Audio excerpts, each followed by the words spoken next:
Oh man.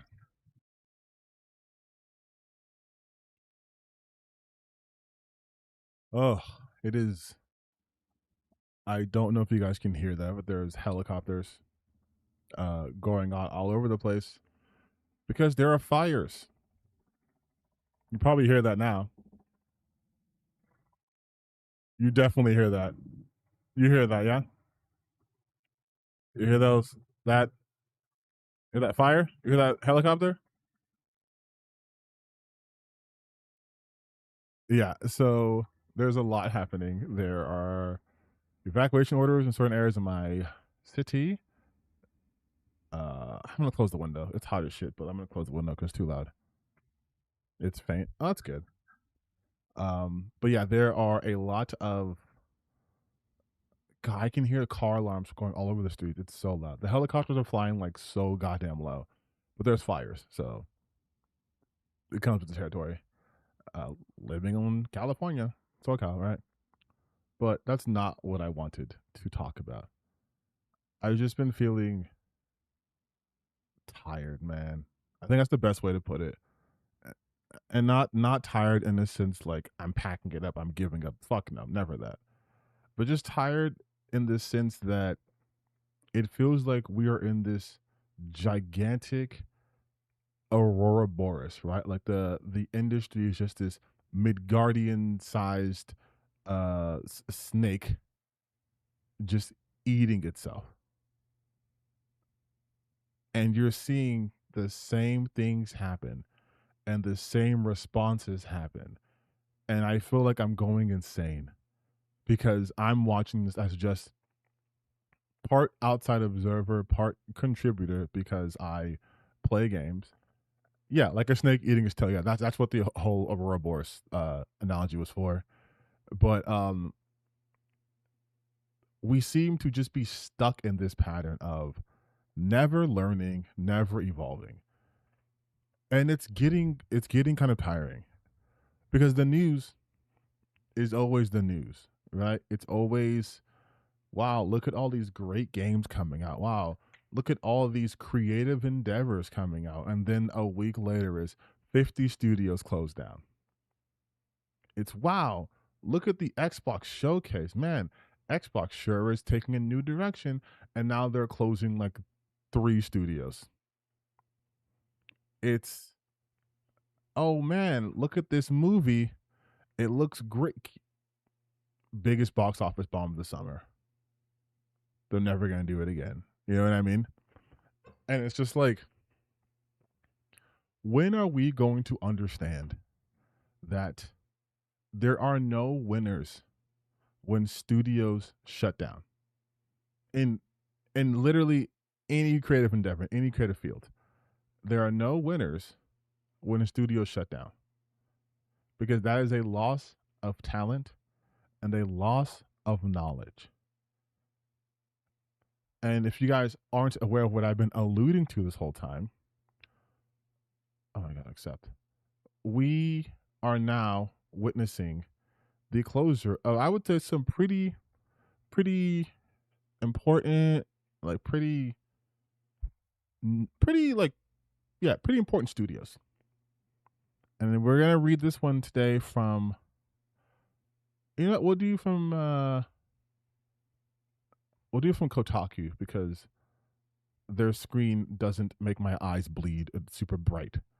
But we're gonna go over some gaming news because this is fucking insane.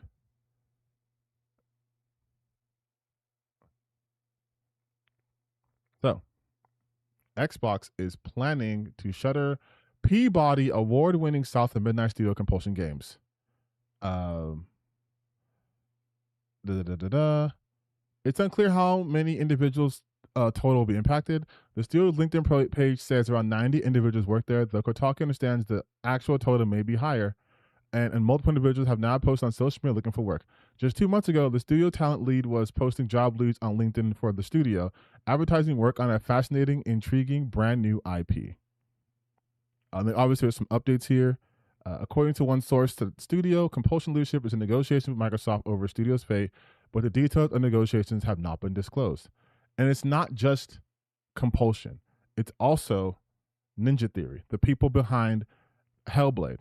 You know, the game that at last week's Summer Game Fest had its whole brand new trailer for its third installment revealed. That company, yeah, they're on the chopping block, as is Double Fine.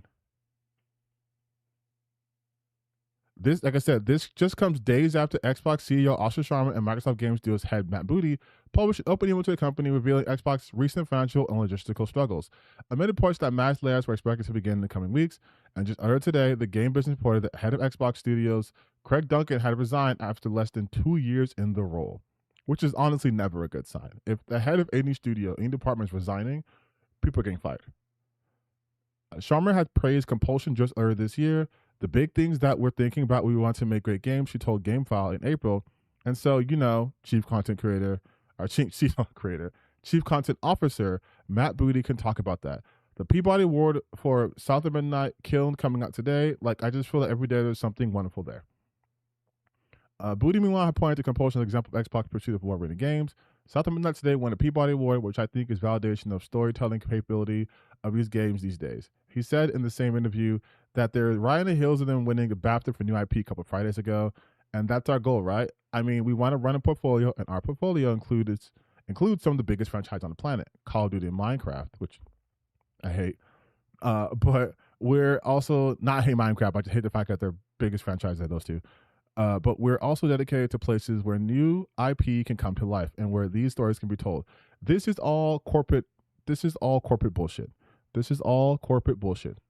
Because, like I've always told you guys, like I've been saying, and I will continue to say until I am blue in the face, until I have blood in my throat, this notion of there being a cultural war to be fought is so completely idiotic, and it is done at the behest of capital.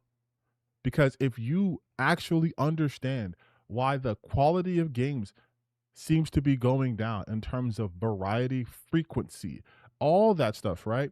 It's not because, oh, everyone's going woke. That is the dumbest thing. And it's so infuriating because you have fucking morons like Grums and Smash JTs and Deviants and all those guys I talk about who will consistently pump that to their audiences because it's an easy lie to understand, but it's not reality.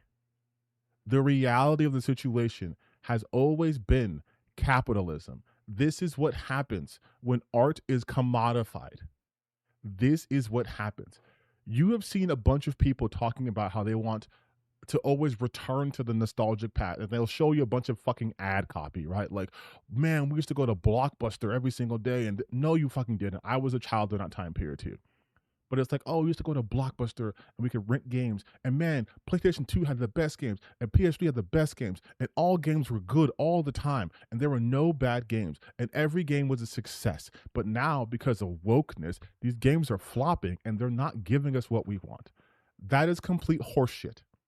That has never been anyone's reality. That has never been a reality. At any cycle, any generation of games, there have been monumental successes and catastrophic failures. The reason why the failures are more prominent now is because there's more capital invested in those failures. People will always bring up Concord as if it was some sort of game that promoted wokeness and was all about diversity. You know what game actually did that? Fucking Overwatch. Overwatch did that. Give me 1 second, please.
Sorry, my alarm was going off for my car because the goddamn helicopter is shaking my window. But yes, that was never anyone's reality. Games have been good, games have been bad. But the reason why games are getting worse now, the reason why the gaming industry seems to be shrinking, well, because it is shrinking. There are companies that used to exist that no longer exist either in the same way or at all. We are seeing now the end game of capitalism. They finally found your location. I know I'm getting clapped. But we are now seeing all of the ills of capitalism come to fruition. And now you have these grifters out here who don't want to recognize it. Because, and I stated this in my, I stated this in my community post, but not everyone sees it, which is fine. I will go over it quickly with you guys. But I believe this to be true.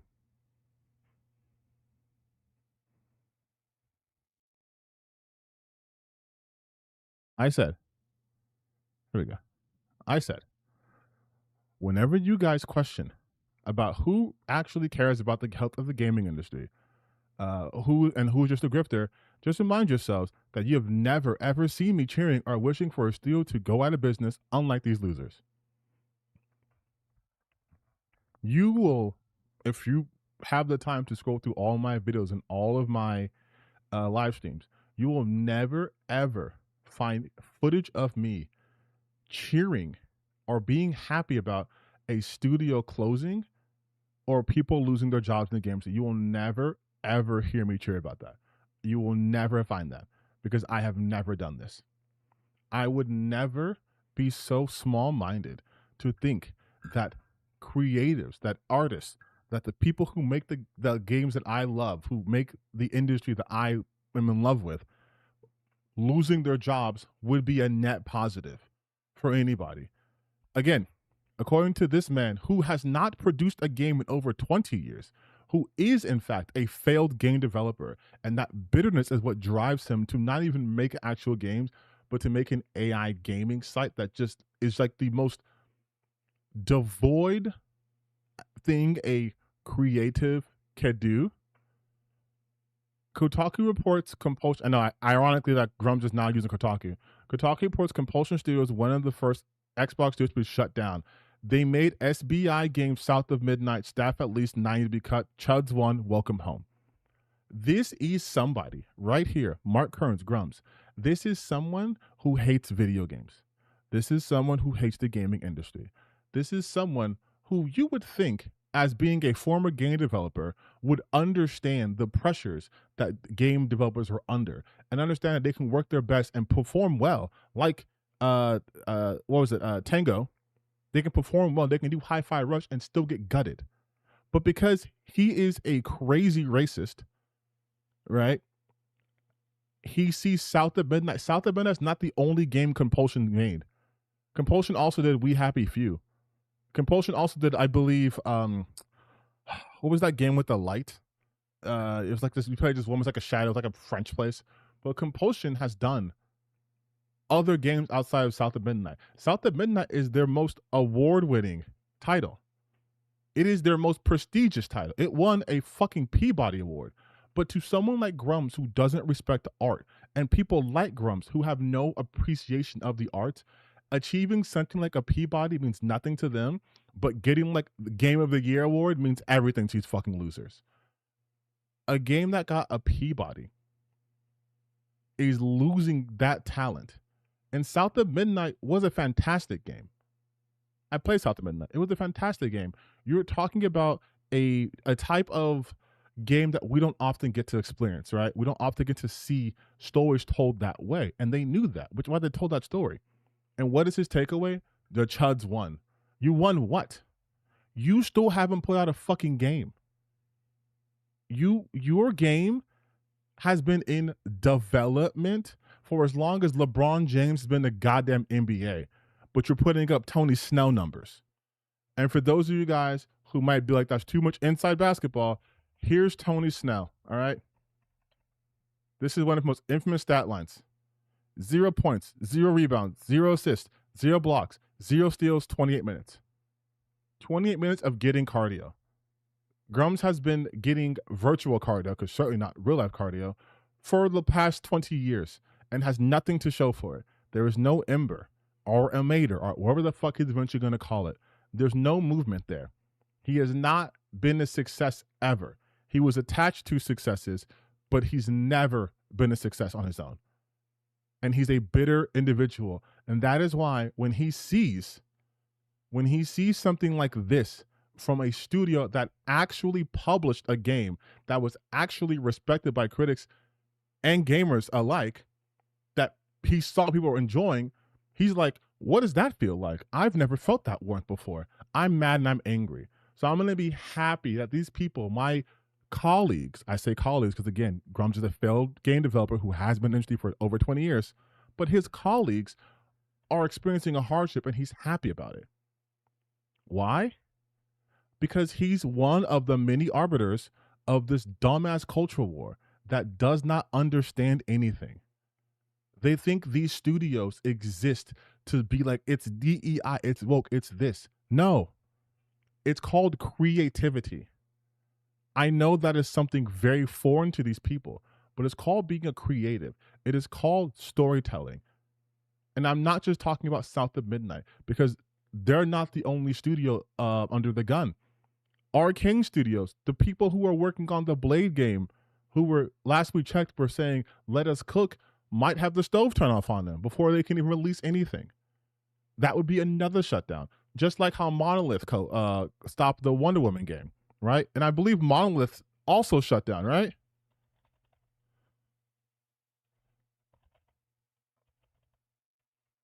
Didn't they? Or at the very least, they it was for the Wonder Woman game. They canceled that Wonder Woman game.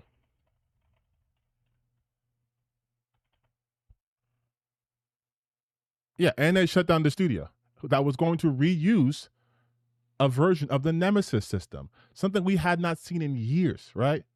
A patent that we had not seen in years, and it's gone. And they have not put in any of the games. This is what I've always been getting at. These people do not see the bigger picture. They are so caught up in this one-sided culture war of their own making that they are so deluded, and they think that if all the games they just don't fucking like, which, if we're being real, is any games of minorities and any game that doesn't have a strong white male, because these guys are also extremely racist, they want it failed. If they get their way, then no one gets games. Nobody.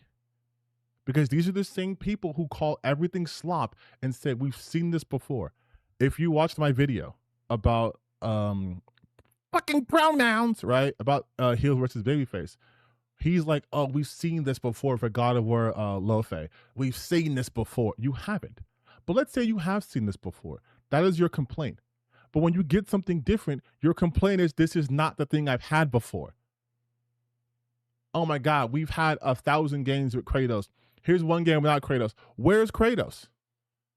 We've had 100 games talking about, white guys being upset and how they need to avenge their wives. Okay, here's a story about a black girl named Hazel Flood, and it's a story about overcoming trauma based in the bayou and a different kind of culture with myths and folklore that often aren't seen and expressed. And here's an interesting art style, imitating stop motion. Oh my God, what is this? Oh my God, oh, it's woke.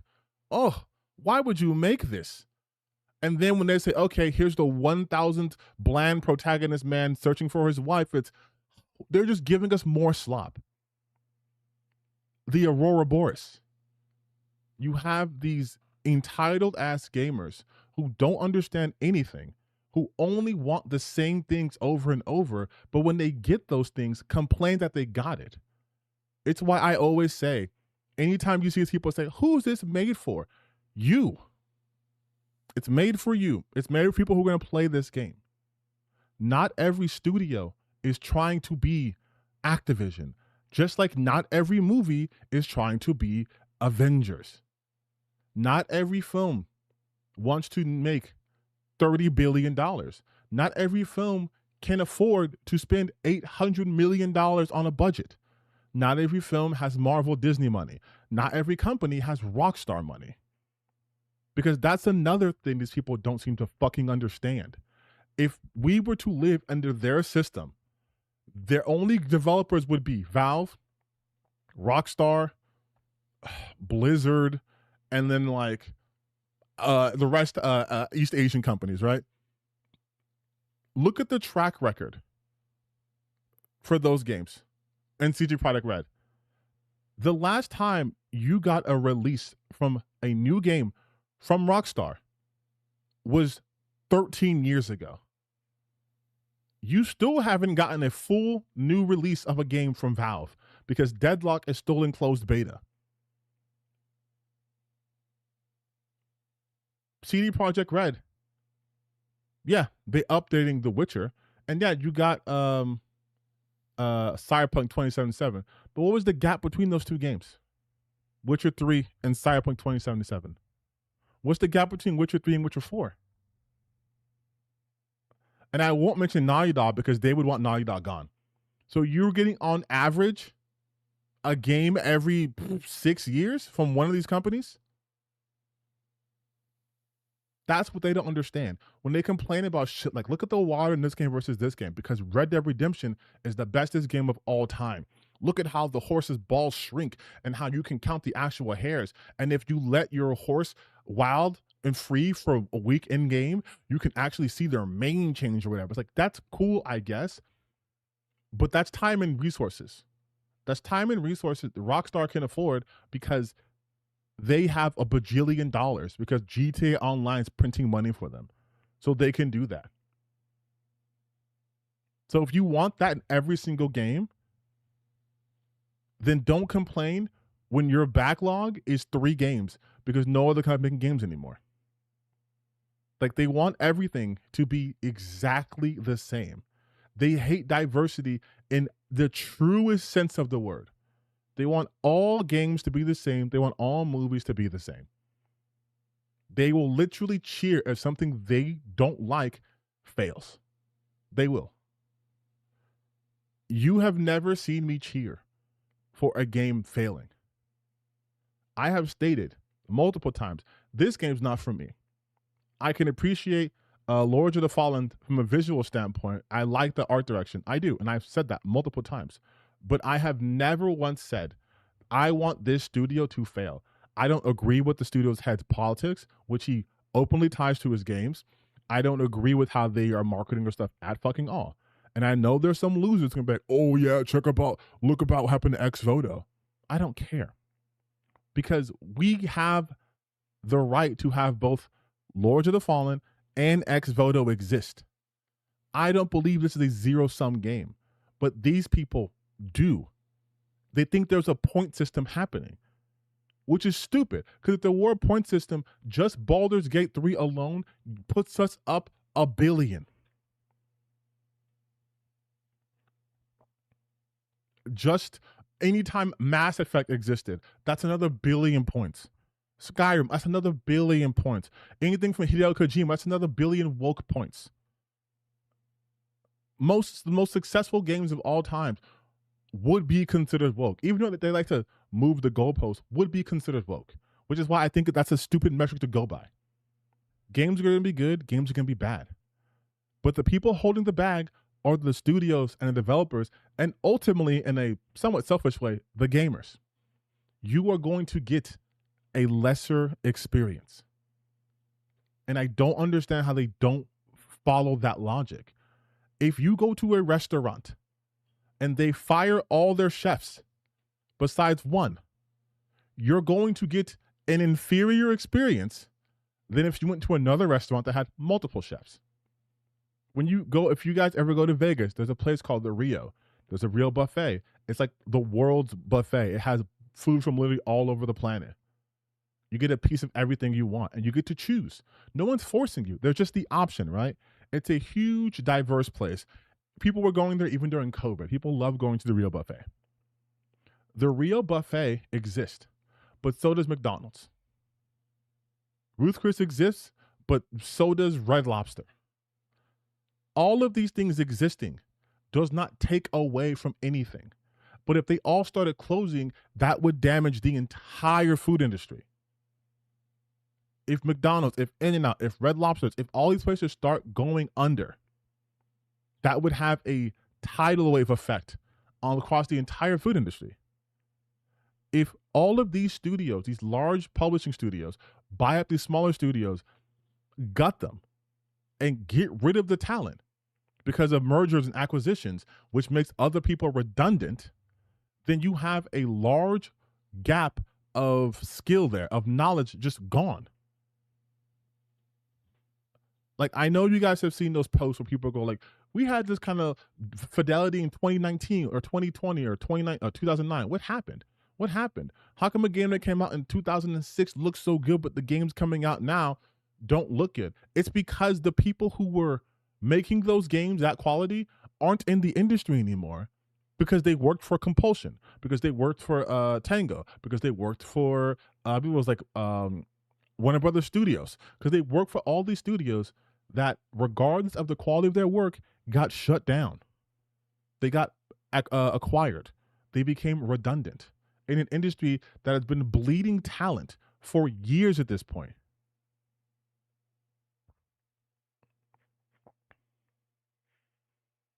I agree for the most part, though I'm super glad that Hateful game Chad versus the Gay Zombie is failing. And listen, you can be happy about that. I, for one, just don't like Andy Pants. I'm able to admit that. But no one likes this game either. So, but you know what? And like, in all seriousness, like, fuck that guy, he sucks. But like a game like Hatred, which I've played, exists. You might not like the fact that a game like Manhunt exists, right? Because it might be too violent. It might be glorifying the worst parts of humanity. Okay, that's fine. But you know what also exists? Hello Kitty Island Adventure. Like, you cannot make this a zero-sum game. And then I know there are also people who will be like, oh, well, you know, just go indie. And I want to throw them through the computer screen, because you don't know how this works. And if all things go according to plan on my end and on someone else's end, I might be able to have a conversation with somebody who has a lot of insight into how this shit works. So take what I'm saying with a huge grain of salt.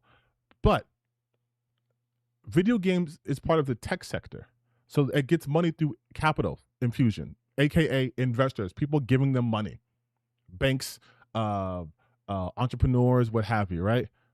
If they are seeing that the big titles, that the big things are failing, they're not going to invest in your AA game. If Call of Duty is not making money, why the fuck would your $30 AA game make money in the same way that Call of Duty is making money?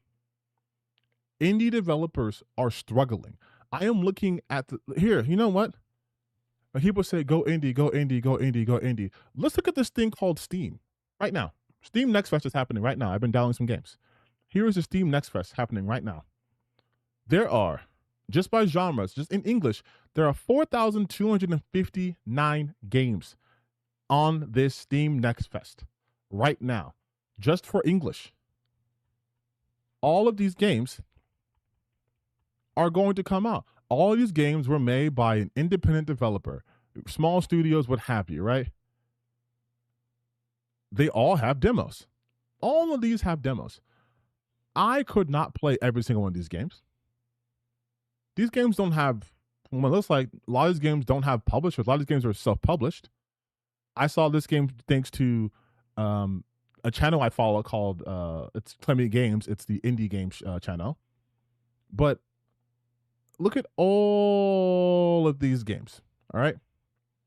Do you think investors are clamoring to invest in Cheyenne Can't Fight, Level Up, Failed, Lewdness, Maxed? Do you think the industry is going to survive off of Echoes of Stella? It's going to survive, and this is no shade to any of these games, but do you think the gaming industry, as you know it, as you've enjoyed it for decades, do you think it's being propped up by Horny for Change, War-Torn Isle Isekai, Undead Apocalypse Hellbreak, Raid of Lust. Of course, there's gonna be a lot of Guna games, a lot of AI games on here, because these people have no money. They need publisher, they need investment so they can make the game they truly want to make. But that's not their reality. Because again, if they're closing studios that put out games that have won fucking Peabody Awards, they closed Tango. Tango released Hi-Fi Rush to critical acclaim and commercial success. And look, we are so proud of it, but we're still gonna fucking fire you guys. If they are getting got, people who have published big titles. Tango did fucking The Evil Within 1 and 2. That's Shinji Mikami. If you have people like Shinji Mikami who can't get shit made, how the fuck is an indie gonna survive? Indies survive off of a trickle-down effect. It's just like in movies. People who complain about, everyone's making blockbuster movies. If blockbuster movies didn't exist, the movie industry is done. Like, if blockbusters don't exist, the movie industry is done. AAA games, I have my issues with them. I've made it very clear. But if these games don't exist, exactly. Psychonauts, Grim Fandango, South of Midnight, Contrast, we have a few. Yes, all those memories you have, gone. You can't just say, let's go indie. That's not. It's the equivalent of someone saying, just quit your job. Quit your job. You want to be a millionaire? You guys want to be paid a fair wage? Quit your job. Start up your own company. Like, it's that easy. Like, there's people willing to just, if people were willing to just let money go that easily, we would be in a socialist society. We'd be all living in Mamdanistan, all right? Life would be much better. But that's not the case. No one's going to open their wallets up if the things that are supposed to be guaranteed money makers aren't making them money. Like, that's it. That's it. Telltale and BioWare were indie like at one time too. Yeah. And now look at them. They're no longer indie. They survived. But ironically, Telltale didn't. This is a new version of Telltale games. Telltale games went under.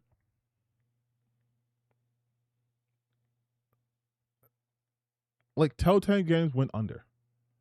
And yes, Christian, you're kind of getting to another point I was going to get to. The ripple effect of this is that you don't know the types of games you've been denied because certain games weren't allowed to exist. Look at how the game industry works in America and look at what happens in Japan. In Japan, like, Nintendo doesn't do this shit. I know Japan has different ways in how they fire people, but like, Nintendo doesn't do this shit. In fact, I was reading up today that you guys know Metroid Other M, right?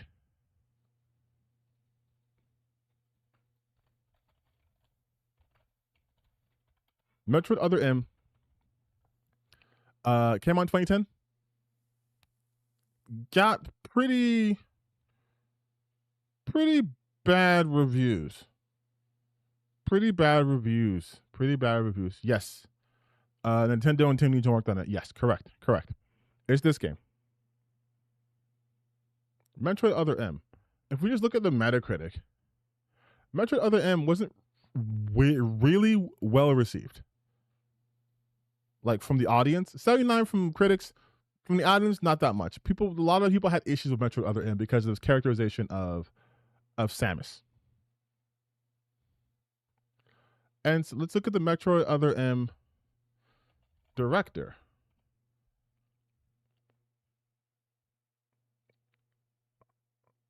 Oh, Sakamoto. Yoshio Sakamoto. Interesting. I wonder what else has he done? What else has he been responsible for? Oh, Famicom Detective Club. Oh, WarioWare. Rhythm Heaven. Oh shit, Tomodachi Life. Wait, Tomodachi Life.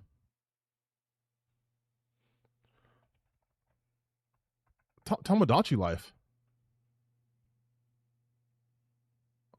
Wait, you mean the game that's a massive success and a huge hit?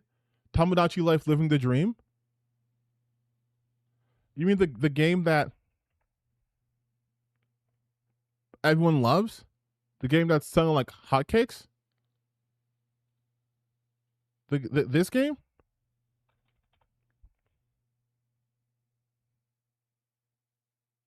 Games that fans seem to love?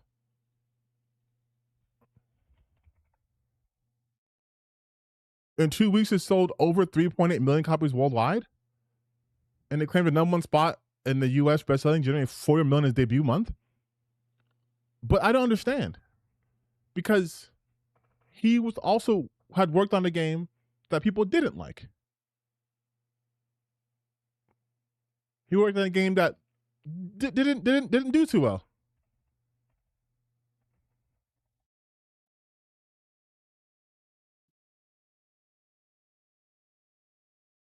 Other M sold between 1.35, 1.36 million copies worldwide across its entire lifetime. Ugh.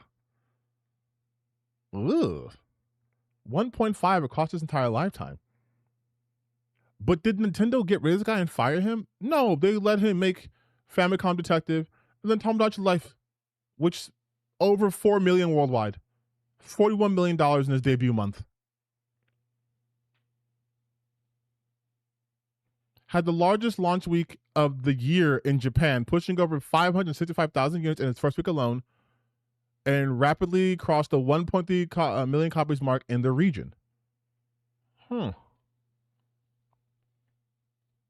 Interesting. It's almost as if if you create an environment in which creators can get the chance to create and redeem themselves, you might make some of the most beloved games. But that doesn't happen in the Western AAA market. If you don't make a hit immediately, they kick you out. There are producers in Japan, like Hideo Kojima, that had failures, but they let them continue. They let them keep cooking. And now look at them.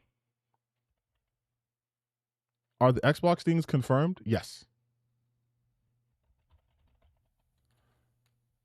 The things are confirmed, but the studios are working on ways of negotiation, which most likely means Microsoft's going to let them find a way to either get a new publisher or finance themselves, basically. But the point here, right, is the loss of knowledge. Imagine if Nintendo was operating like the Western AAA market, right? You don't get that. You don't get a ton of these people.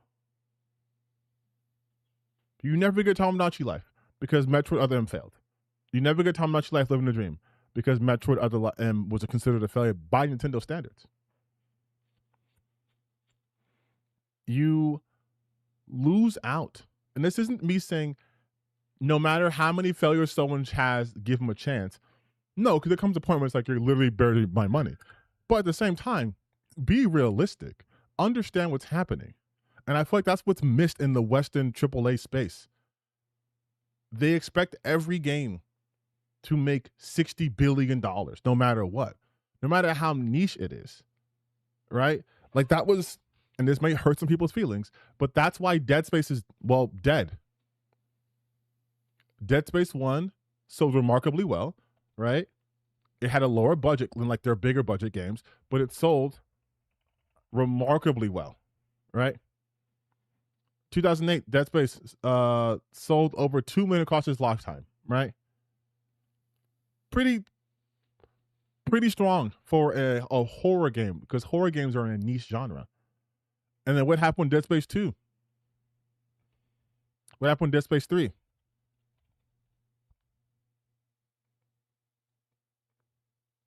I'll show you what happened.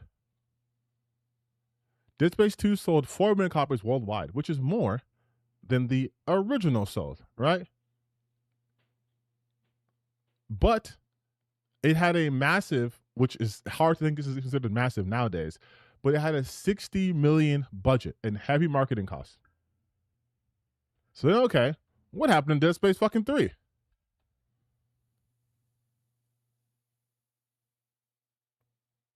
Didn't meet high expectations because they set the goal around 5 million copies. Why? Because the last one sold fucking 4 million copies. This is how these people think.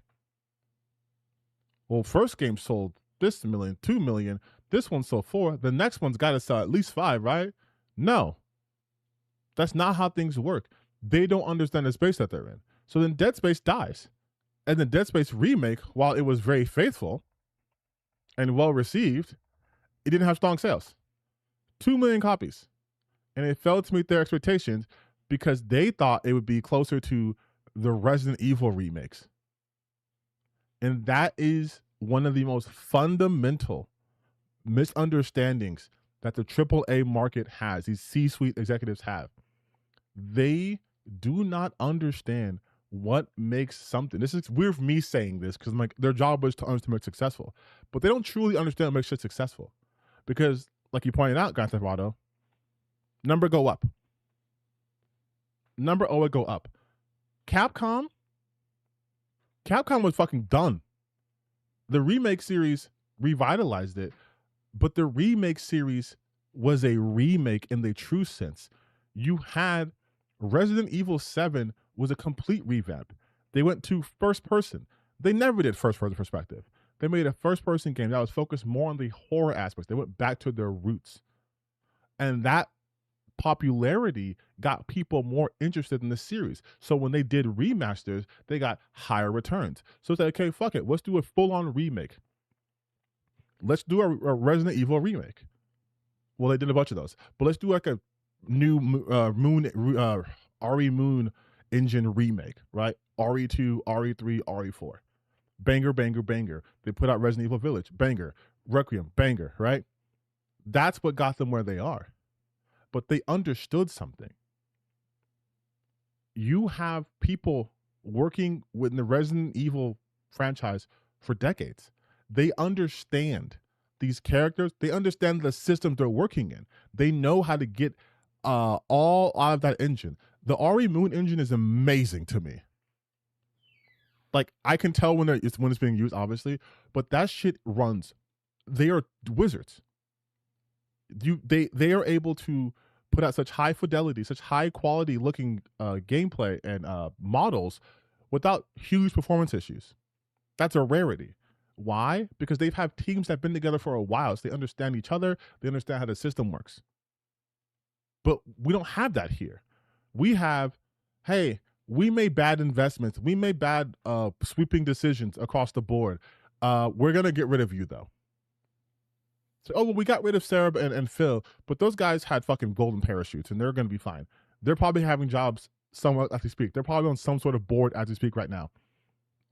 But you, Compulsion Studios, no, go to LinkedIn, go look for a job. You, Arcane Studios, I would dust out that portfolio. And then again, you have it from the consumer side where they're like, yeah, dog, get rid of these woke game companies. They're so woke. They're ruining game because they're working with Sweet Baby Inc. So many people are Sweet Baby. Sony Santa Monica has worked with Sweet Baby Inc. They're doing all right. Insomniac has worked with Sweet Baby Inc. Lots of companies work with consulting companies because the consulting company has no impact on the quality of a game. They don't. Sweet Baby's impact, these guys have overstated it. They wish they had as much impact as you guys say that they do. They don't, because you don't even have to listen to their advice. It's a consultant. It's a consultation. You are coming to me for expertise, but I cannot force you to implement that. If someone was like, we're going to make a video game based off of TTB and gaming, and they come to me, I'm like, hey, I don't talk like that. They could still just be like, yeah, but in our game you do. Well, they consulted with me. They don't have to take my opinion into this. I mean, it's nice they came to me, but they don't have to use my opinion. They paid me for my time. That's it. Whether they make these corrections or not, it's up to them. That's how that shit works. But they're so invested in this cultural war that they are actively harming the very industry they claim to love. Because when you're spreading out so much misinformation, when you're pumping out this disinformation hose nonstop, full blast, 24/7, 10 videos a day about this shit, you create this ecosystem in where these vocal minorities are overrepresented, and now every time a game comes out or a studio fails or a game fails, they're like, yeah, see, this is what. And unfortunately, I think Asha Sharma has been listening to these losers way too much already. Like, do you remember what the whole logo thing? Where they were like, she was like, oh, sorry that we had a PlayStation logo on this thing. I promise you guys we won't do that again. It's like, why are you listening to these fucking people? Why are you listening to them? Because that's the ecosystem she is seeing. That's what's being sent to her. Look, these guys are mad because logos. So okay, don't worry, you guys. We're gonna go back to old school Xbox. Great. So we're gonna have like 3 exclusives, and everything's gonna cost $600 million. I'm an OG Gears of War fan. The only Gears of War games that I didn't play were the Gears Tactic. That's literally it. I played Gears 1. I played Ultimate Edition. I played Gears 2. I played Gears of War 3. Gears of War Judgment Day. I played Gears of War 4. Gears 5. I'm a Gears head. All right. Gears of War should never cost $400 million. Like, that is the reported budget. Supposedly, it is $400 million.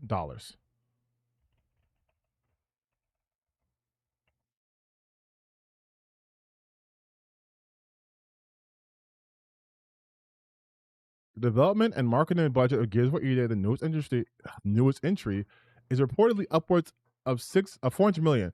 This makes it one of the most expensive video games ever produced, and about 4 to 8 times the budget of the older Gears of War game. Gears of War should never cost anywhere near $400 million.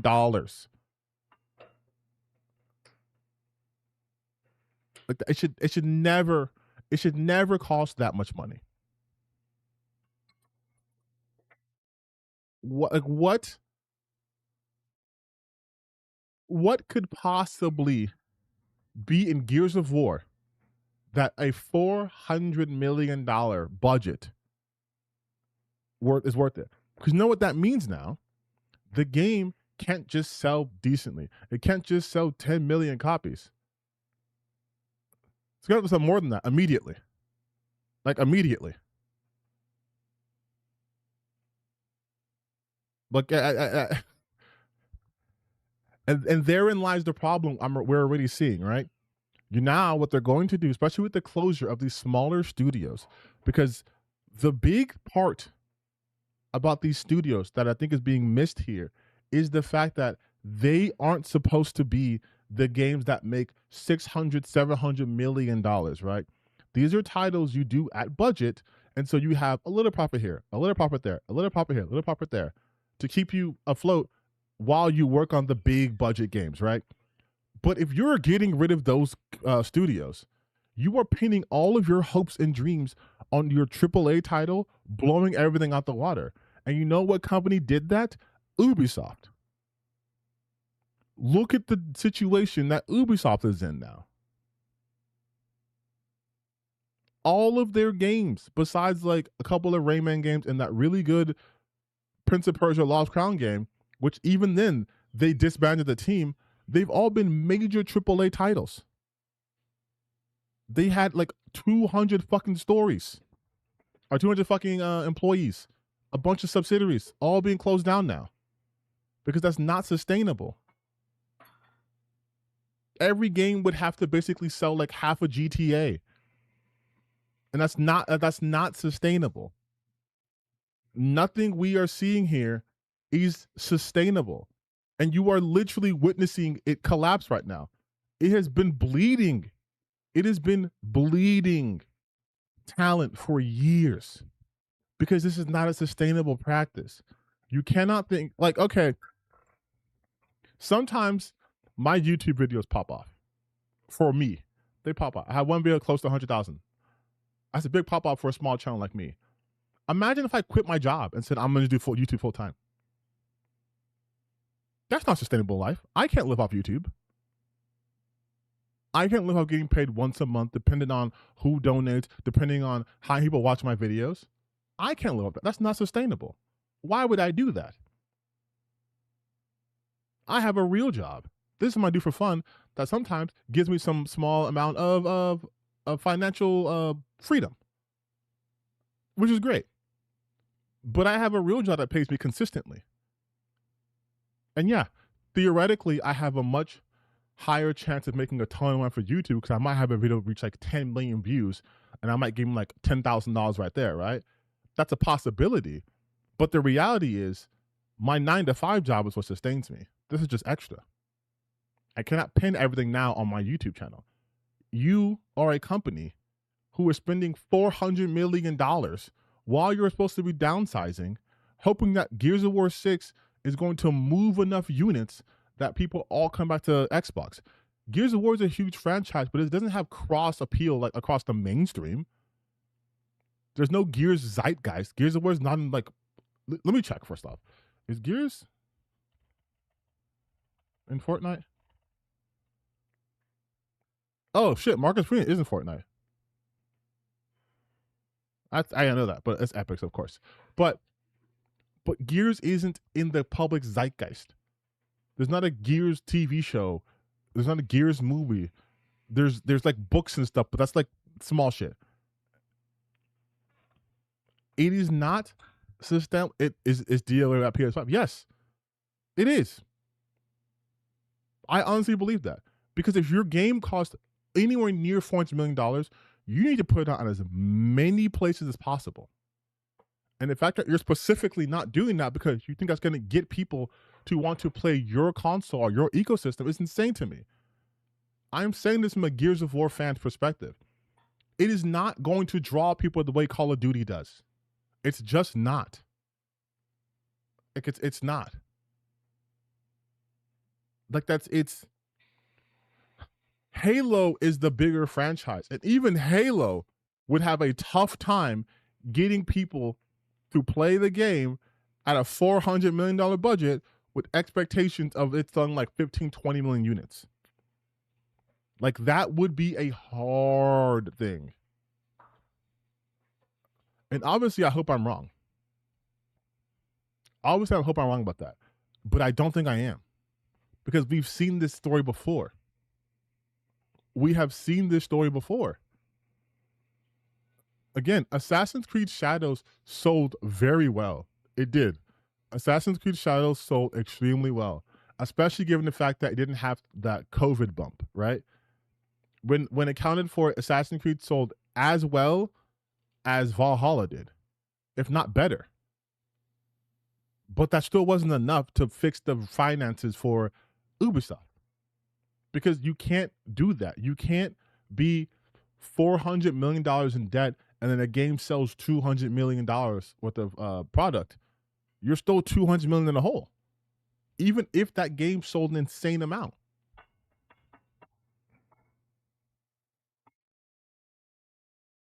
Like that is something that also gets missed here too. When you are so caught up in these cultural wars, so caught up in these console wars, you miss the most obvious shit. If this doesn't make back its money, it's dead too. If Gears of War 6 doesn't make a profit, that does not bode well for Microsoft at all.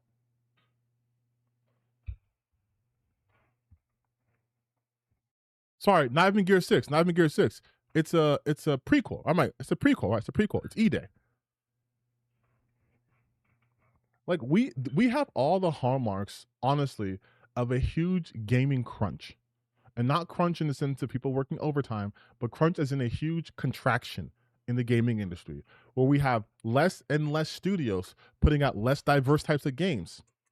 Like look at Yacht Games, right? Yacht Club Games. You guys are familiar with Yacht Club Games, right? You've played Hollow Knight. You've played Shovel Knight before, or you've at least heard of Shovel Knight. It's a darling of a game. It's a darling of a franchise, darling of a I'm saying darling a lot, but it's like an indie darling.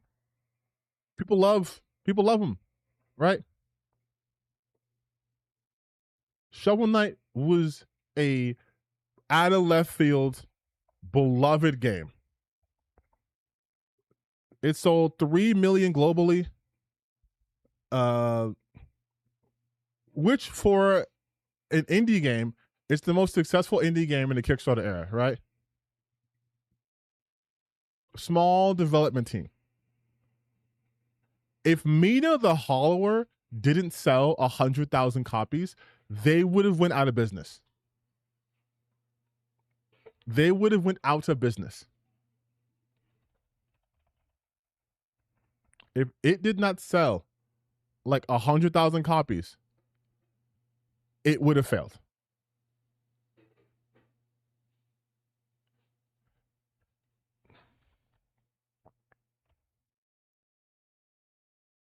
Saves Yacht Club Games.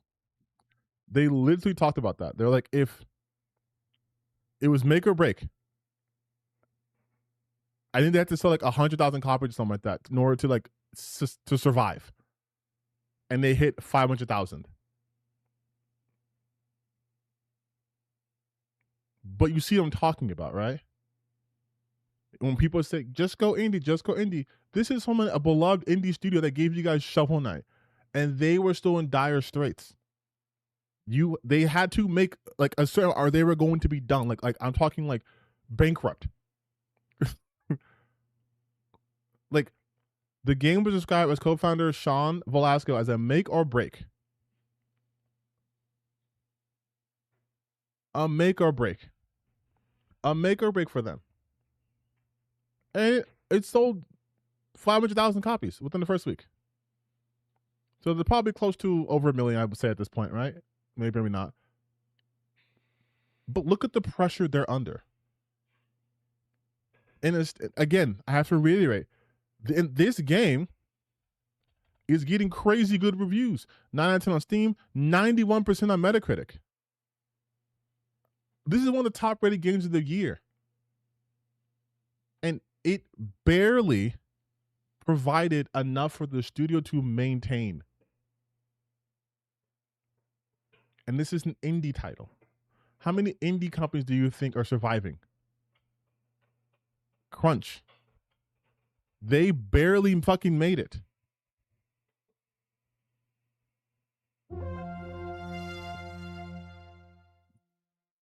Oh, wow. Strawhat Monty, it's been 1 month since you subscribed and been a member. Thank you. Metro Prime 4 was a flop. Retro is still around. Yeah, exactly. Because Nintendo doesn't do that. They don't just shutter studios left and right. But the Western Game Company does. And I cannot believe that they had to put everything on this one game. But this is for an indie game, right? With a smaller budget. So 500,000 is like, oh my God, we're in the black. We're in the black, right? But imagine this is not an indie company. Imagine this is fucking Microsoft saying Gears of War needs to sell 30 million copies. Imagine if this was Rockstar saying GTA 6, for all the money we've spent in this game, it needs to sell 70 million copies its first week. Or we're going to have to lay off mass other people and go under because it costs so much money to make. Like, that is what the future is holding. Where instead of having smaller games being made for a decent budget to have some of a smaller return, you're going to have all of these gigantic games being made that need to make a gigantic splash. Or it's, whoop, the studio's done. That's how you get to a crash. When the bubble is about to burst, when everyone's like, we put in so much money into this. Look at what happened to AI. AI is not profitable. And now they're trying to find ways to force everyone to make money. But it's the same sort of principle there. You're relying so heavily on one factor that you're ignoring everything else. You're relying so much on just big budget AAA games because they make money. It's like, yeah, but there has to be something in the meantime. You can't all be Rockstar. You cannot all wait 13 years. You can't be Bethesda. Like, you can't do all that stuff. And this isn't even factoring the actual economy. A lot of people can't afford this shit either. Mina the Hollower is only $19.99. It's $20. A lot of people can afford $20 games. Not a lot of people can just throw money around for a $70 game. Or if certain analysts have it their way, an $100 game in the terms of Grand Theft Auto 6, or like $70 to $80 a game, right? Especially with all these games coming out. Like they are creating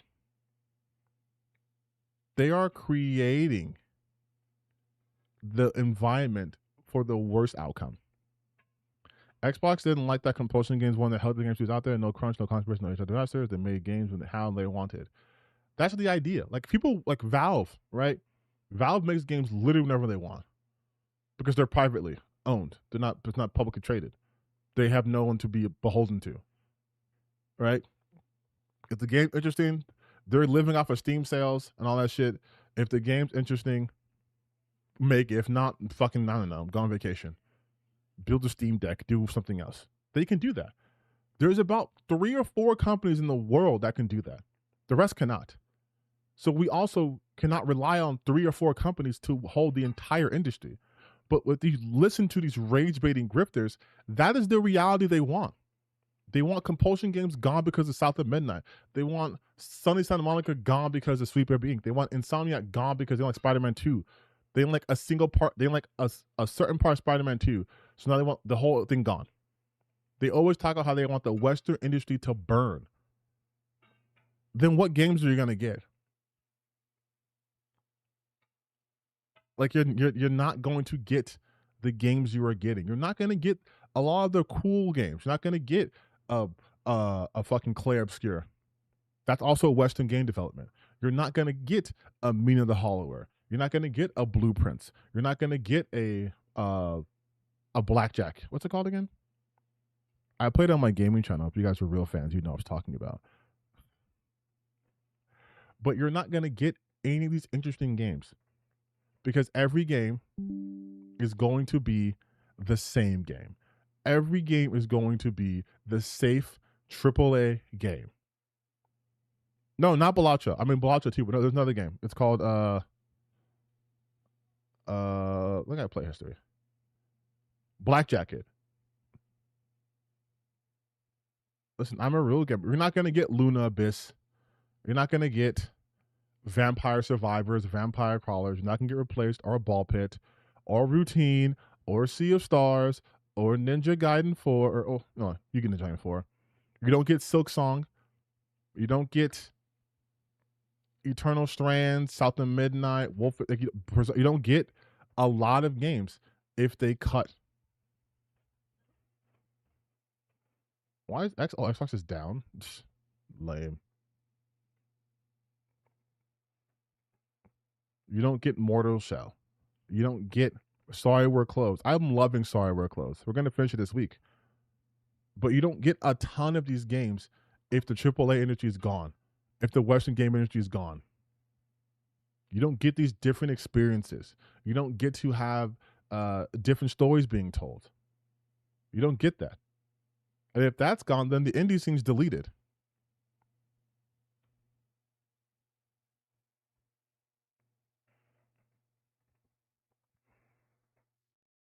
Oh, we're gonna play Eclipsium too, but you don't get this either. You don't get this. AA also gone. You don't get Focus Entertainment games, so you don't get a Plague Tale. You don't get any of that shit.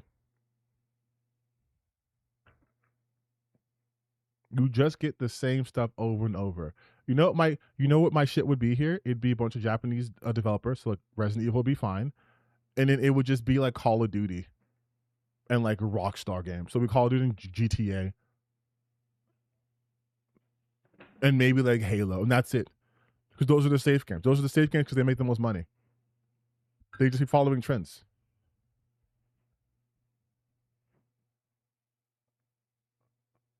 This is what he wants.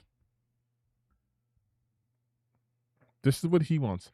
This is what people like Endymion want. This is like all those grifters when they talk about the game industry, the pronouns guy heals with his baby face. This is what he wants. In fact, you want to know how I know that? If we were to just look up, let's just say Compulsion games. I can't spell today for some reason.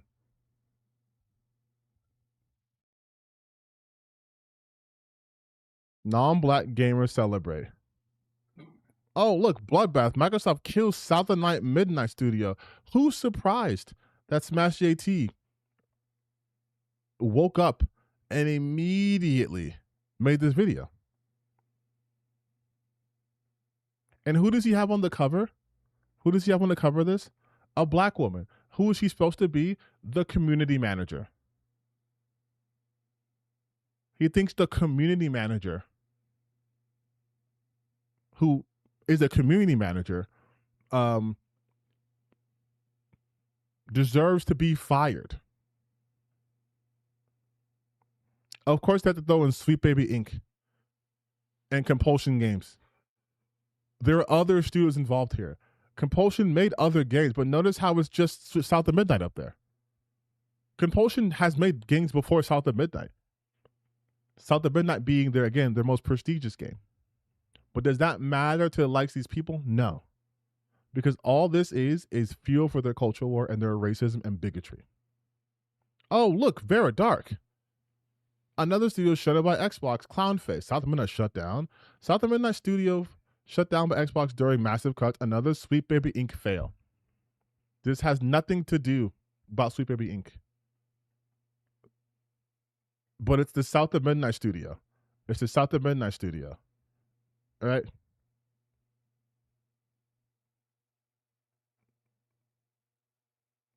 Western Dev get collapsed. He's probably talking about the same shit I'm talking about, to be honest. I'm not the biggest fan of Bellier News, but he's not too bad all the time. But look, Compulsion Games has been out since 2013.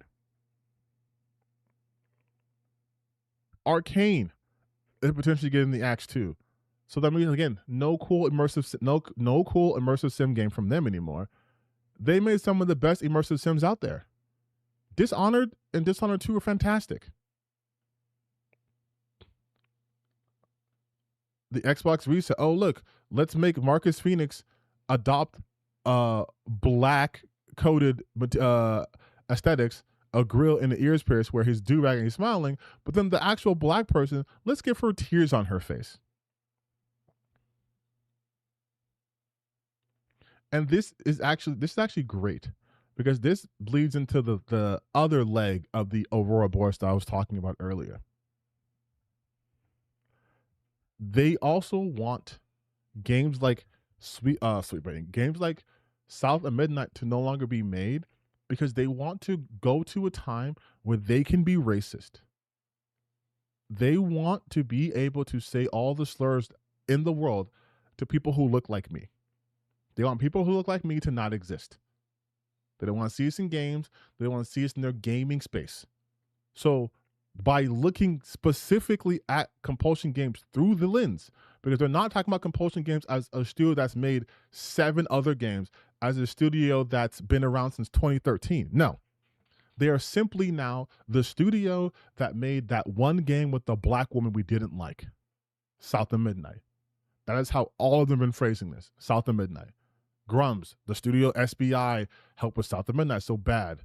Smash JT, South of Midnight Studio. Vera Dark, South of Midnight Studio. Let's have Hazel Flood crying on the cover, right? Nothing to do with the other games, nothing to do with the head of Compulsion, nothing to do with Microsoft, just that.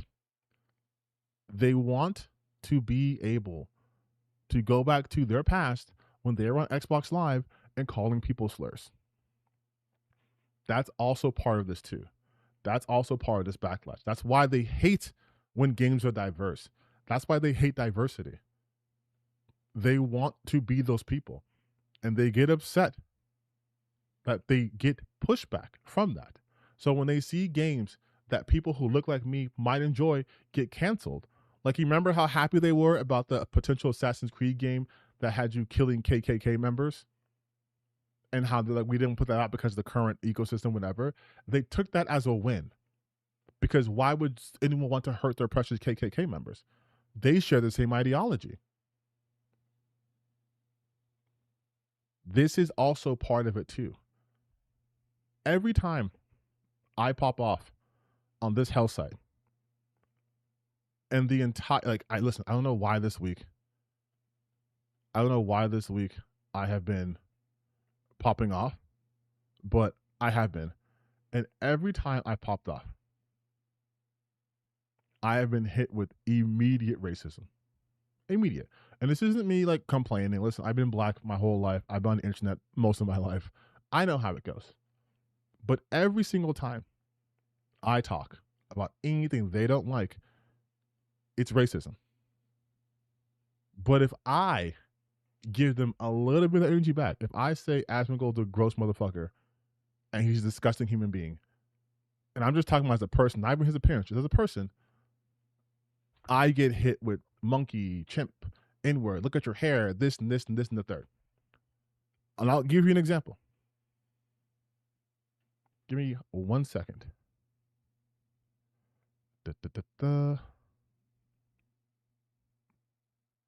Where is it?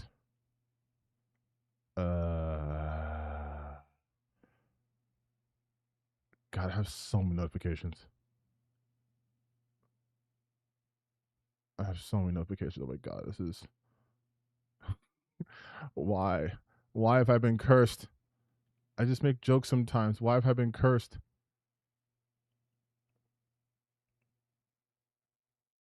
Oh.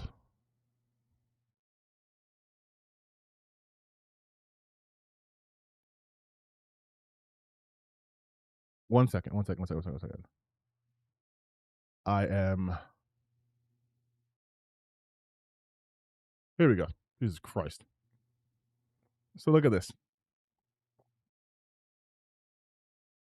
Who looked at this and said, yeah, this is what exactly what Fable players want? And then I posted this. And I said, who looked at you and decided your opinions needed to be heard? Now, all I did was match energies. Do you see me saying slurs? Do you see me saying anything about his looks? I just merely mirrored exactly what he did. I said nothing. Yorch is a dork, but bro, you want to talk, you look like you live behind Arby's. Because of my hair, you see. These people don't understand black people have different kind of hairstyles. So they think every time we have hair that looks like this, it's dirty, disgusting, whatever, whatever. And so of course I clap back. And I say, yeah, I see you there a lot. You're the number one customer. And there are people who are like defending me because I look good. Like, I know I look good. I don't have to. It's just funny when they try to go after my looks. Even random people are like, he looks normal, perfectly normal, fine, and he's handsome. Because it's true. But if you keep going further enough, said the black man. Right?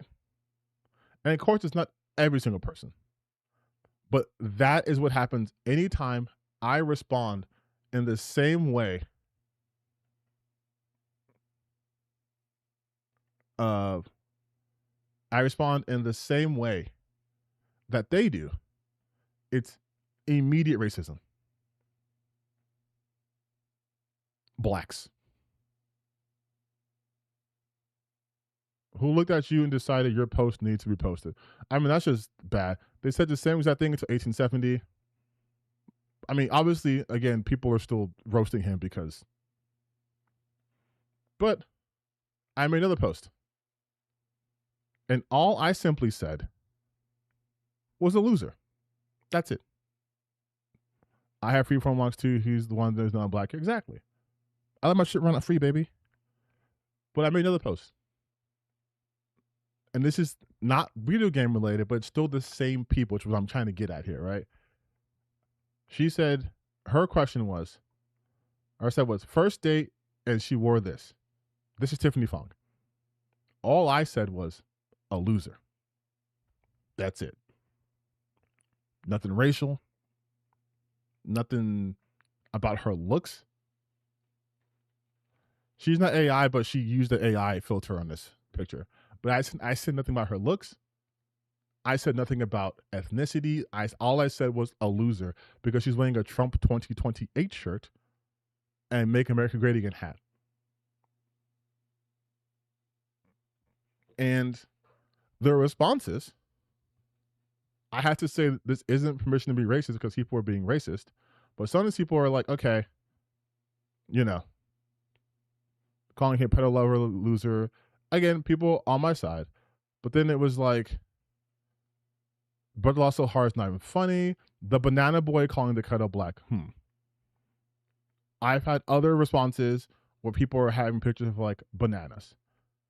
Largely uneducated. She is.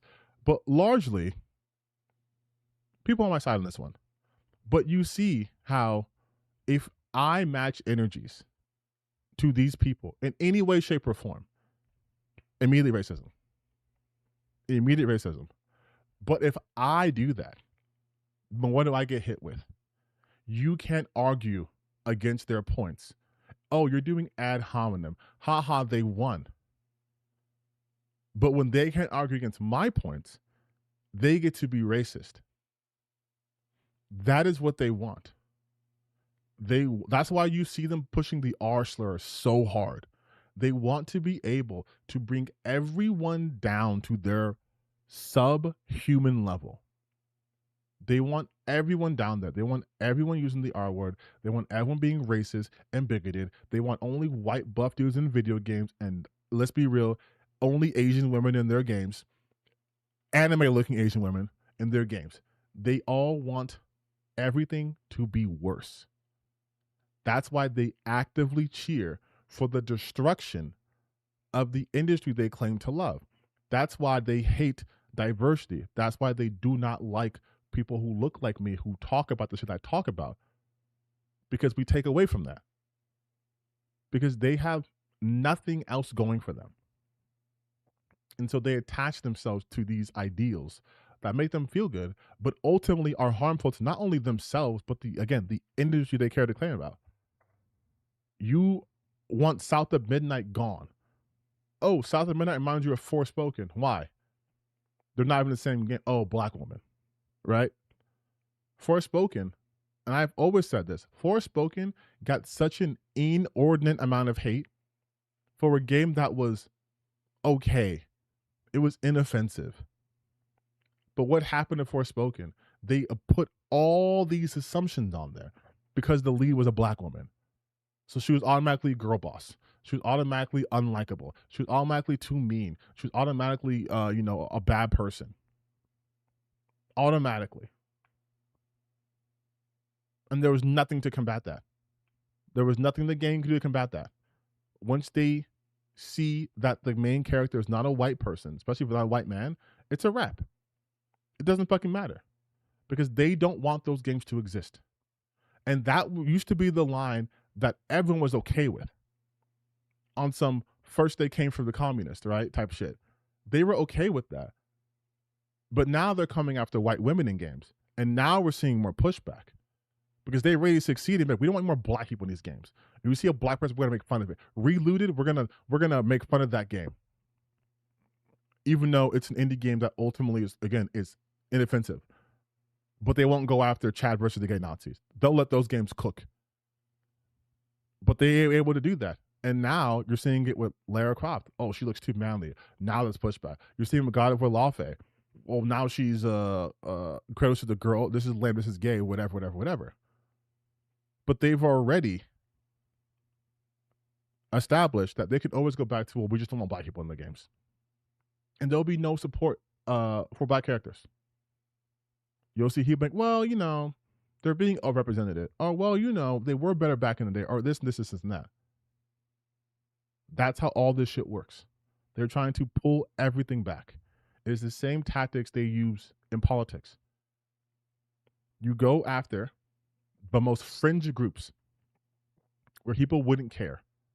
You're seeing it now with trans people, where people wouldn't really care. Who cares? Yeah, keep them out of sports. Yeah, keep them out of bathrooms. And then they start going for less fringe groups.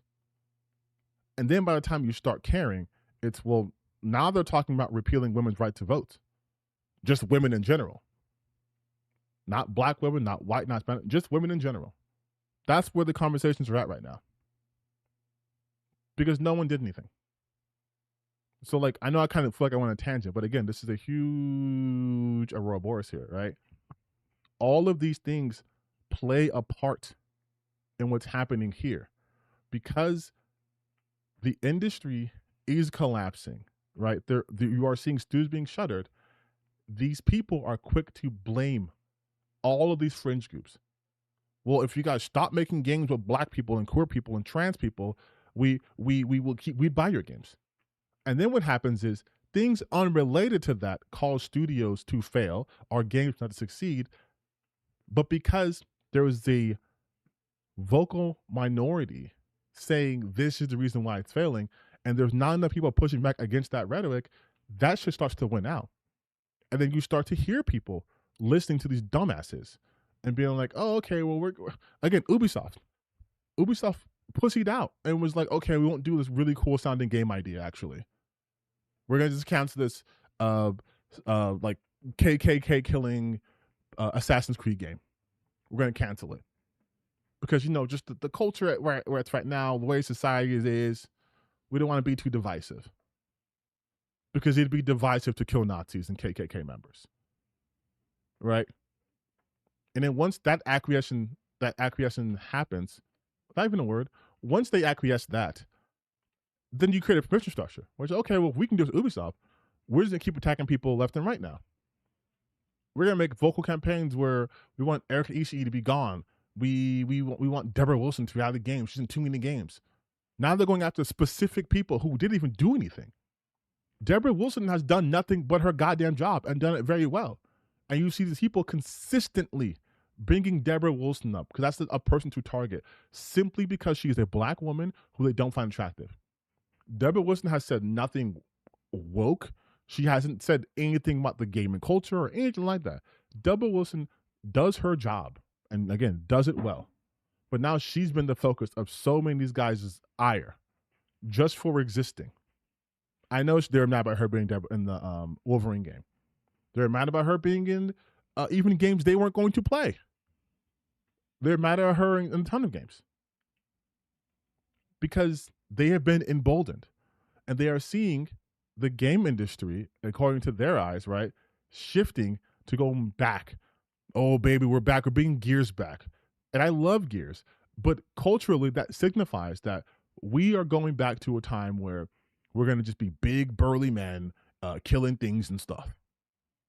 And even they're not happy fully with that because there's women in the Gears game that aren't super hot. They want to be able to control all these things. And they think when games fail, it's a victory point. And unfortunately, another part of this goddamn Ouroboros is you have the content creator space where you, in the influencer economy, where you have people who do in fact impact game design, whether directly or indirectly. So if you have these big content creators, I'm talking people who have like 300, 400, 500,000 plus subscribers, all say we have Roach King parroting those points, people are going to hear that. And I hate to admit that. He has an inordinate amount of influence. He does. Maybe not in politics, but in the gaming space, he does. Remember what happened to Take Us North? I do. I had a whole mad video about that. I remember what happened to Take Us North. He took full responsibility for that.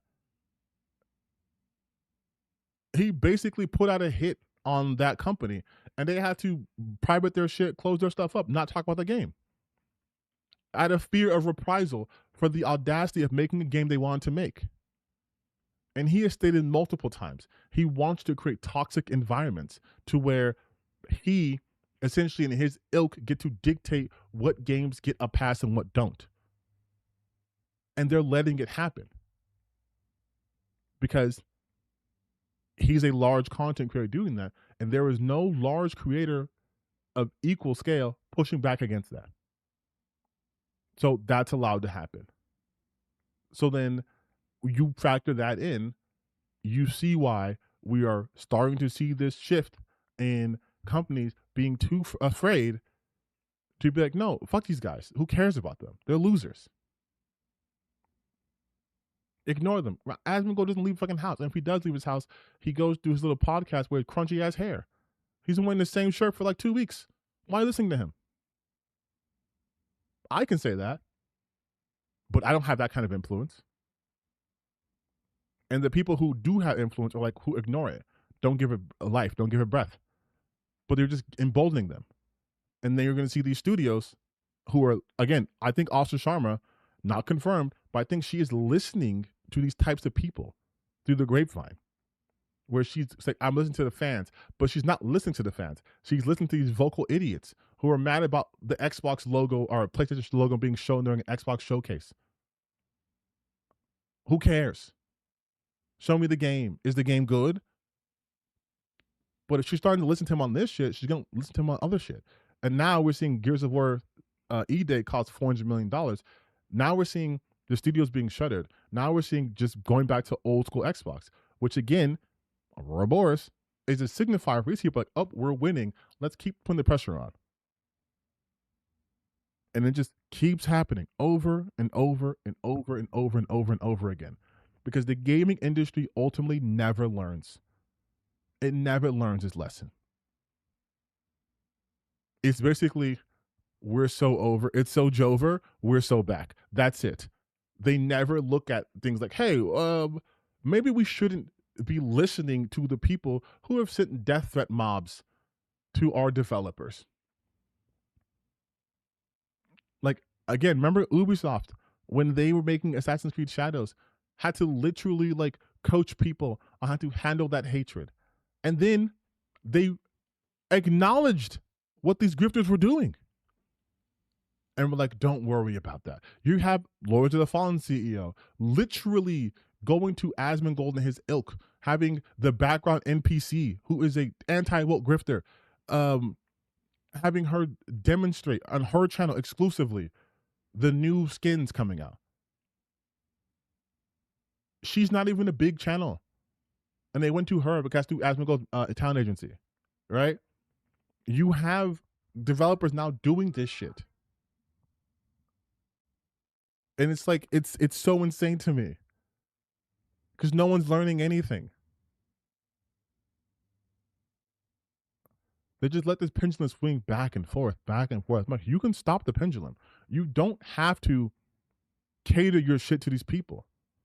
You don't have to cater anything to these people because they were never going to buy your shit in the first place because they think anything that doesn't have a dude killing people in it is woke.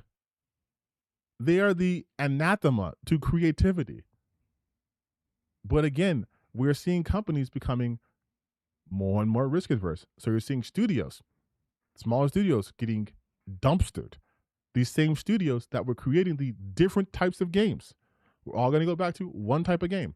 And you know what's going to happen? They're going to complain that all they get is that type of game. And then it's, okay, we're going to make different types of game. And then it's going to be the same shit again.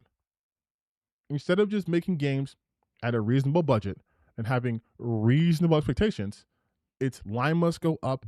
Everything must be fucking Call of Duty.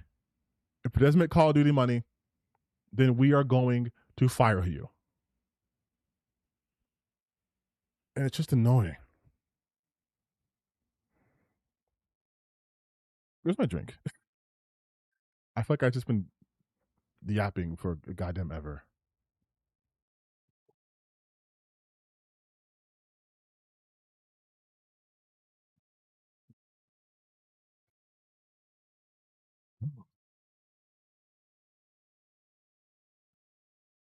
All right. I just wanted to get that off my chest.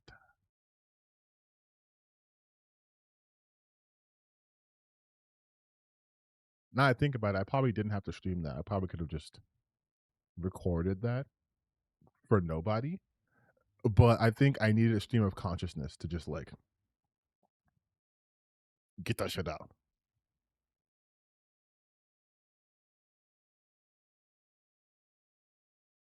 Also, someone wanted me to cover the Chibi reviews thing with Demi, and I said I would if it developed more, but I don't care.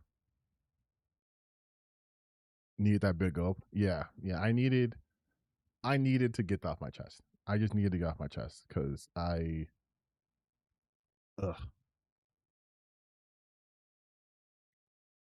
But like, I will say this: switching, switching to still aggravating but less important news. She even brought up a tweet involving her apology today. Yeah, I saw that.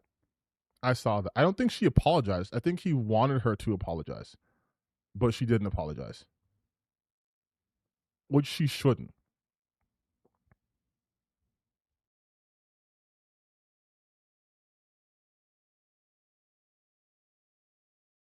Because this is not something I'd apologize for. And honestly, I blame Ethan Klein for his tactics, making people apologize or like suing them for like $1 bajillion. But look here. This is what he said. I feel this is important to say. If Demi actually offered me a sincere apology, I'd accept it on spot. I believe in forgiveness and goodwill. However, apologies are hard nowadays because of pride and ego usually gets in the way, especially if you're a content creator. He started it though. Like he started it. And what I hate, especially on the internet, is when people act like this is a form of debate with rules and decorum. Like, is there a reasonable expectation of like, you know, if I say, hey, that was me, you're not going to blow up my house? Yes. What are you, Israel? But for him and on the internet, of course, people are going to talk about, aren't you the guy who got cucked? You made a whole ass video about that. Like, you put that information out there. It's just like anytime Tectone speaks, and I'm like, dog, don't you have a rape charge against you? Like, why are you chirping? When CL Dobinson speaks, I'm like, dog, didn't you beat your wife? When John De La Rose speaks, I'm like, didn't you also beat your wife?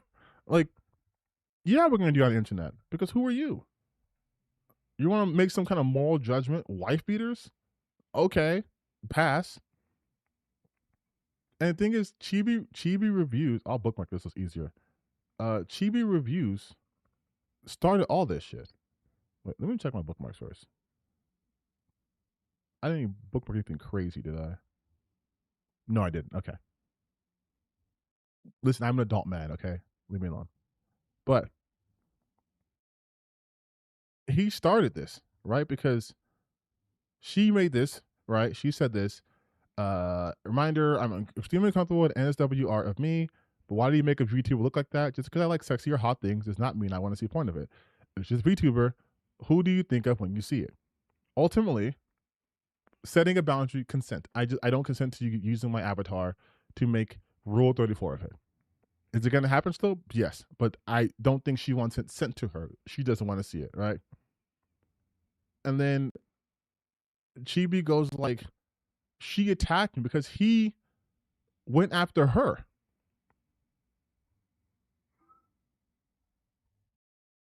Like he went after her. He came to her and was like, "Oh, well, aren't you this, this, and this, this, and that?" And she's like, "Dog, didn't your girlfriend didn't cheat on you? Or didn't you get cucked?" Let's see if I can find it exactly. And that's him going, "Oh my god, so you attacked me? You didn't argue against me? You because these people think they are entitled to like a full debate every single time, and people don't have to debate you." Okay, that's too far back. I'll go to replies. People don't have to debate you on Twitter. People can just say, yeah, I think you fucking suck and I don't like you. And that's it. There's not going to be a moderator. There's not going to be a discussion. I said you smell bad. Have no interest in having a discussion with you.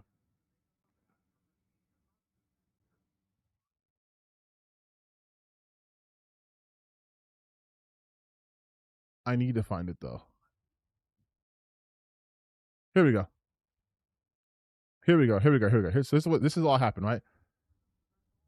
She says this, then Chibi goes, this level of virtue signaling has stunlocked me. Look at their repost. So not only was she not talking to him at all, he inserts himself in the situation, and then goes, look at the repost. And the repost is just this. Bro, post the full context next time. This is just an Etchy Beach episode. I wouldn't call that art. She reposts NSFW, not seeing the issue here. It's still safe for work Chibi. Do you even know what the terms? NSFW means almost no clothes. It means not safe for work. And then he cropped it out there intentionally to make it seem like it was something so profane that it couldn't be seen. And so all she said was, aren't you the dude who got cucked? Didn't your girlfriend didn't your friends like cuck you and your girlfriend left you and everyone left you? I don't know if she kept the response up. If she didn't keep it up, that's in effect what she said. She made a note, a joke about him being cucked, which he has a whole video on. So you avoid answering why you retweet NSFW of your avatar despite being upset about it in your post. Then you cheer on cheating. Interesting. Again, he has nothing to do with this. He has nothing to do with this at all. This was not a conversation involving him. He was not tagged. He was not spoken about. But he interjects. And so she's basically doing, dog, why are you here? Aren't you the guy who got cucked? And he's like, you avoid answering why you retweeted NSFW. You didn't ask her why she tweeted NSFW. You said she was virtue signaling to the point where I stun locked you. You were already being uncharitable.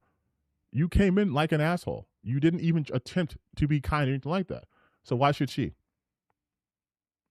My bad for not wanting to see my model getting pounded. If people want to keep drawing it, then it's their choice, but I'm just not going to support it. Does that make sense to you now? And then she circles like she doesn't like porn. And so then that becomes a whole thing of, you attacked me. And so then people started coming with her, like making like, oh, when I think her boyfriend like attacked her or something like that, like a long time ago.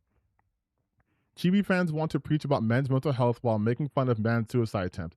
I got slashed accidentally when I pulled decisions away from him, trying to save his life from a horrible decision. Their obsession with the cuck fantasy also checks out.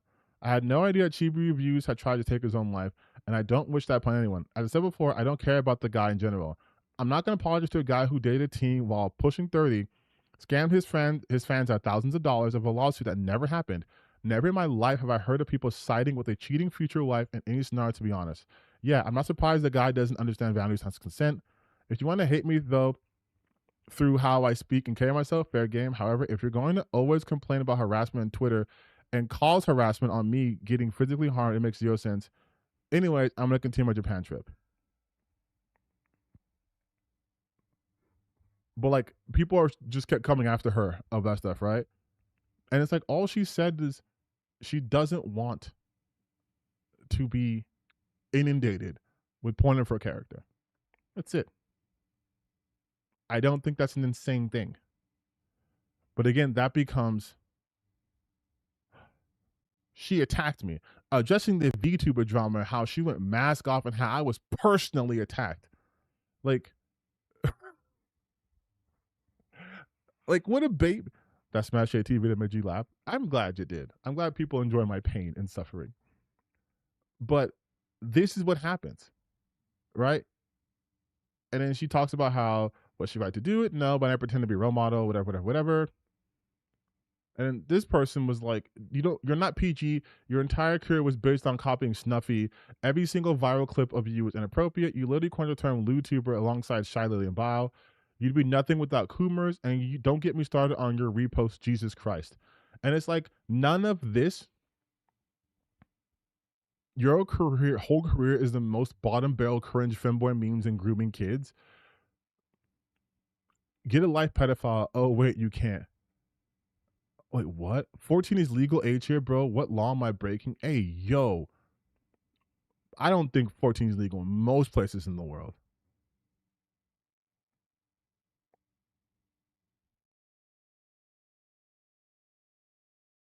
You only hate her because she's not an underage boy you can groom. Your whole okay, so he's a groom. Okay, dog. The VTuber community has the worst goddamn PR I've ever seen. I have ever seen. And so then And so then what happened was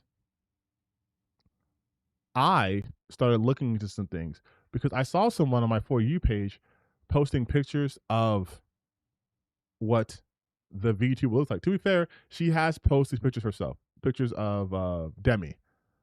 And so this person named uh like Jono or whatever started talking shit. Like saying like she's ugly, she's this, she's that. All right. Hold on, let me find the post for you guys actually. Since I'm somehow, some way, a part-time VTuber drama person. God damn it! I swear I wouldn't do this again. I swear I wouldn't do this again. I swear I wouldn't do this again. And yet, here we are. Talking about some VTuber bullshit. This is what Niara and Safara for.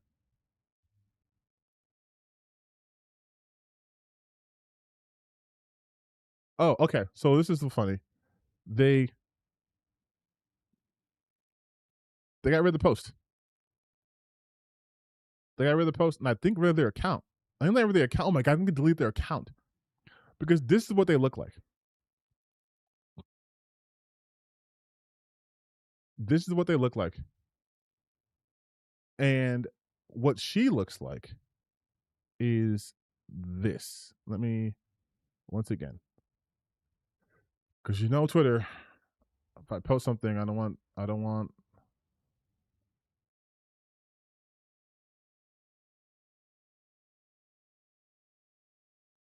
There was like a picture of her going around like she's a little thick, and I mean that in a good way. Like she.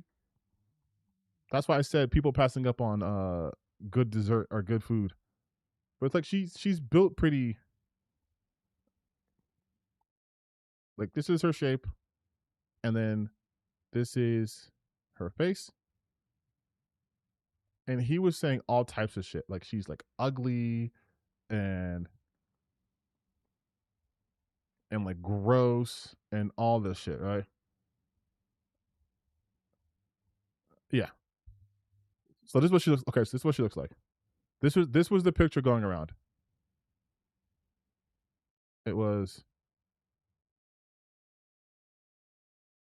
Oh my god. This was the photo going around of her, and he goes, "Apparently, this is legitimately her." Fucking yikes! Even forget.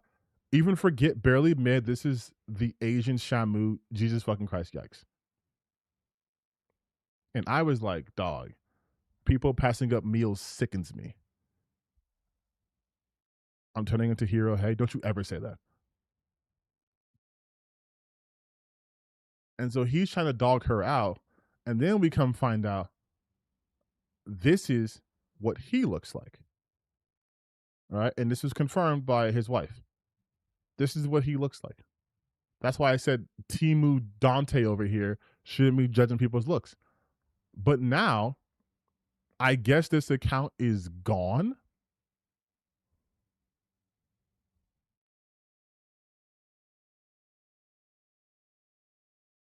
Which is crazy.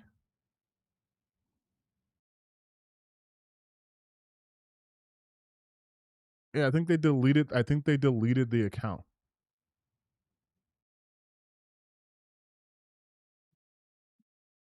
But that just goes to show you, right?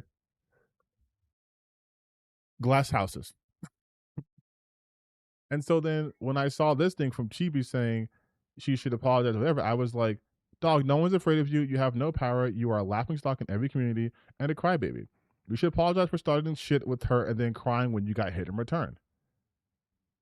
Because the facts. This is his whole thing. He does it every month. You are currently at step 1 and 2. Anyone knows his pattern with Chibi reviews? Step 1, post rage bait, add fuel to fire, play victim, farm symphony, wait 1-2 months, repeat.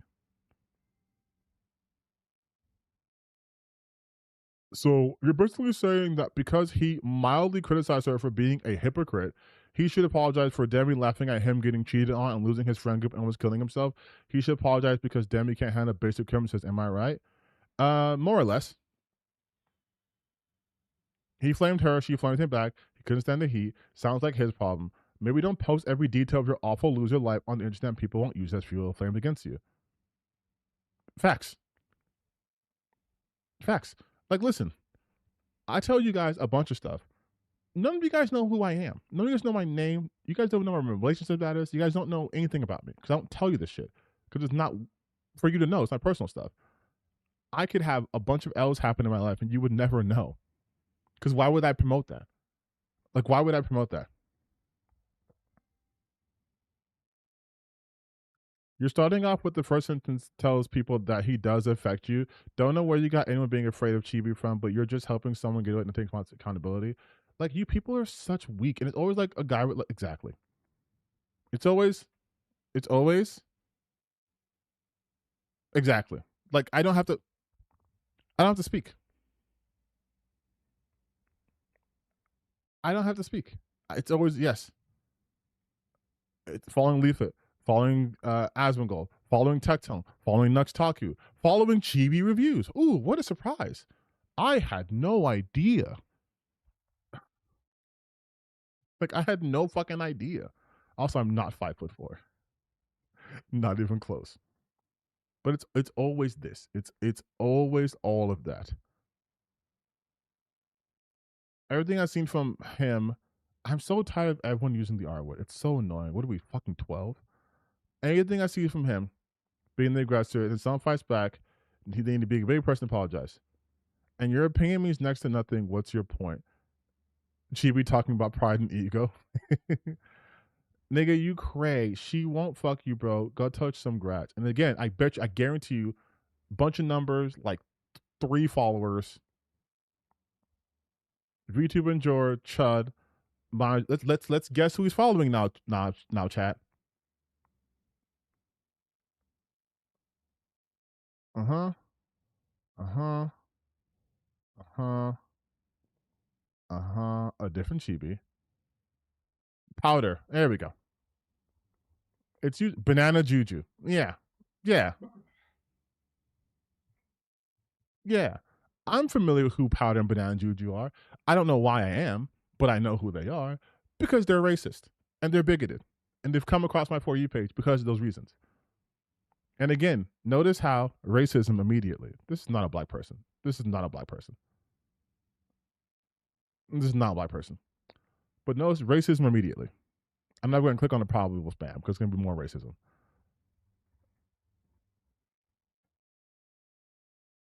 And someone mentioned Chibi has a dying channel. He does. He does. God, the first thing you type in Chibi reviews is literally drama, then controversy. Like, holy shit, dude. This is all he does. This is all he does.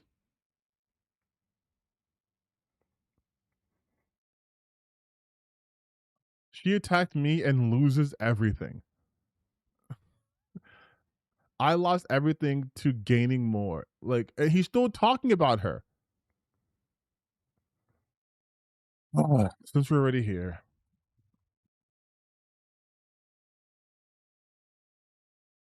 But also, these are bad numbers for his channel. For a channel almost 500,000 subscribers, these are terrible numbers. His voice is just so. We're already here. We're already here. We're already here. Bit of drama, guys. I got flashbang with Rev making a video about my current situation and the drama I'm in with a VTuber that is pretty well known in the content creation space. First things first. First things first. There is no situation.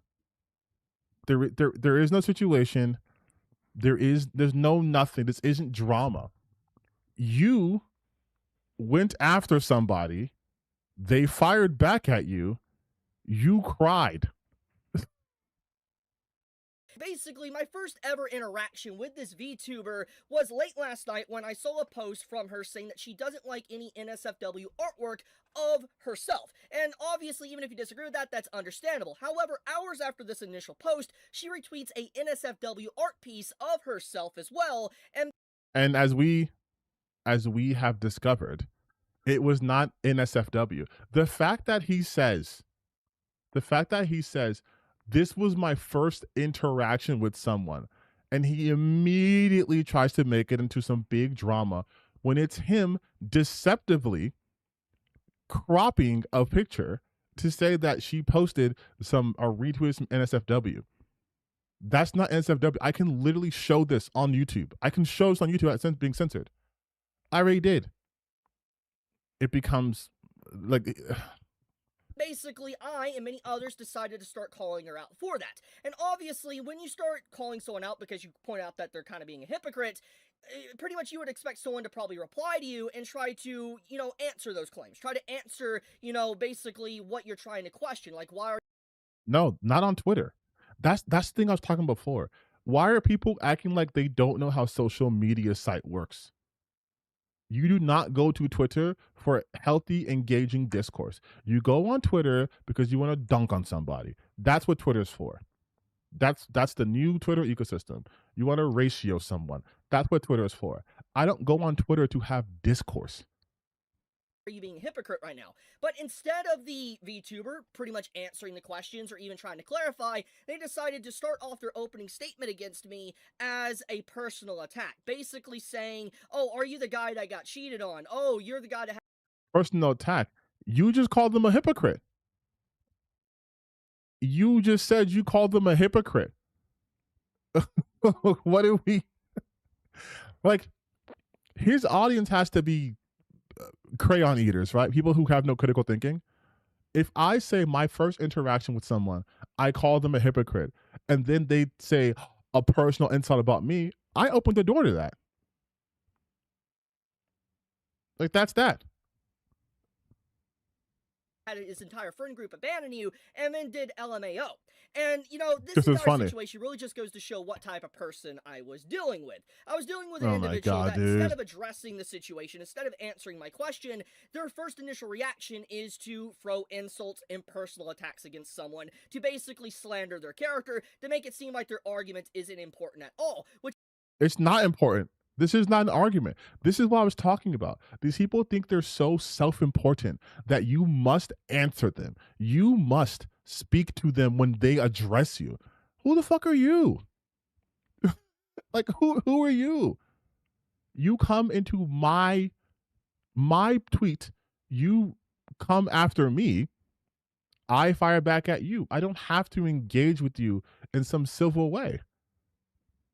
Like, it's crazy. In fact, I feel like had the exact opposite effect, because upon this VTuber doing this, she severely miscalculated, and the entire comment section on this post is pretty much What was this edit, first off? severely miscalculated, and the entire comment section on this post is pretty much against her. Everybody is calling her out for how despicable these comments are. Even I like how he spit that out. He's because wait, Chibi, un momento. We can go to her tweet, right? I think I did it earlier. We can go to her tweet. We can go to her tweets.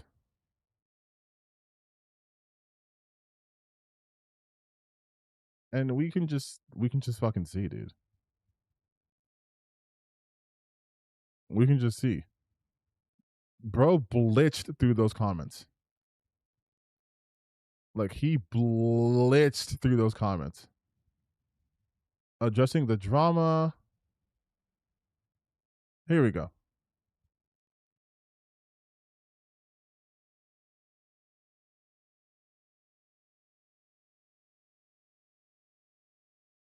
How about this? You don't want your avatar being used at NSFW? Go make a Fansly you shirt NSFW e-whore.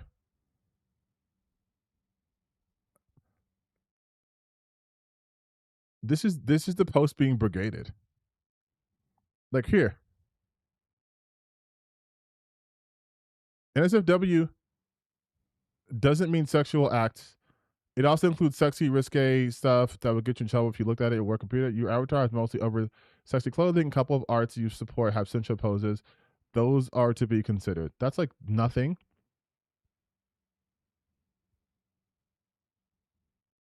Valid stuff. Put some clothes on them too. That'll help. It's not your fault entirely. You're verbally acting on the fact that you don't want them looted and stuff. But if your in Playboy style outfit doesn't help your case, you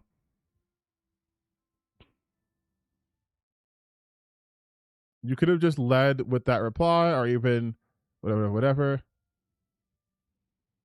Okay, yeah, he like most of these things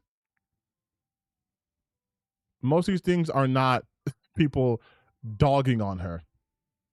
Getting pounded, I saw the full art. That is not what happened.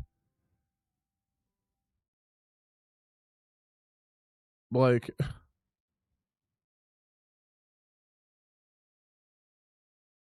why I post it? You don't understand that SW is very broad spectrum knowledge. John often getting railed by someone. Like these don't seem like this doesn't seem like people are all dogging her though. But I also will say to the people being like, I like you, but you shouldn't have. No, shut up. This is the shit that I hate too. Everyone always wants the people being attacked to be like, I know he called you a slave, but you shouldn't have hit him. No, he shouldn't have said that shit. These people are, especially Chibi Reviews, who was buddies with like Nux Taku and Tectone. This is all the shit that he does. He is not deserving of respect. He's not. This fucking Lolicon is not deserving of anyone's respect. He simply is not. Definitely not his ex-girlfriend's respect.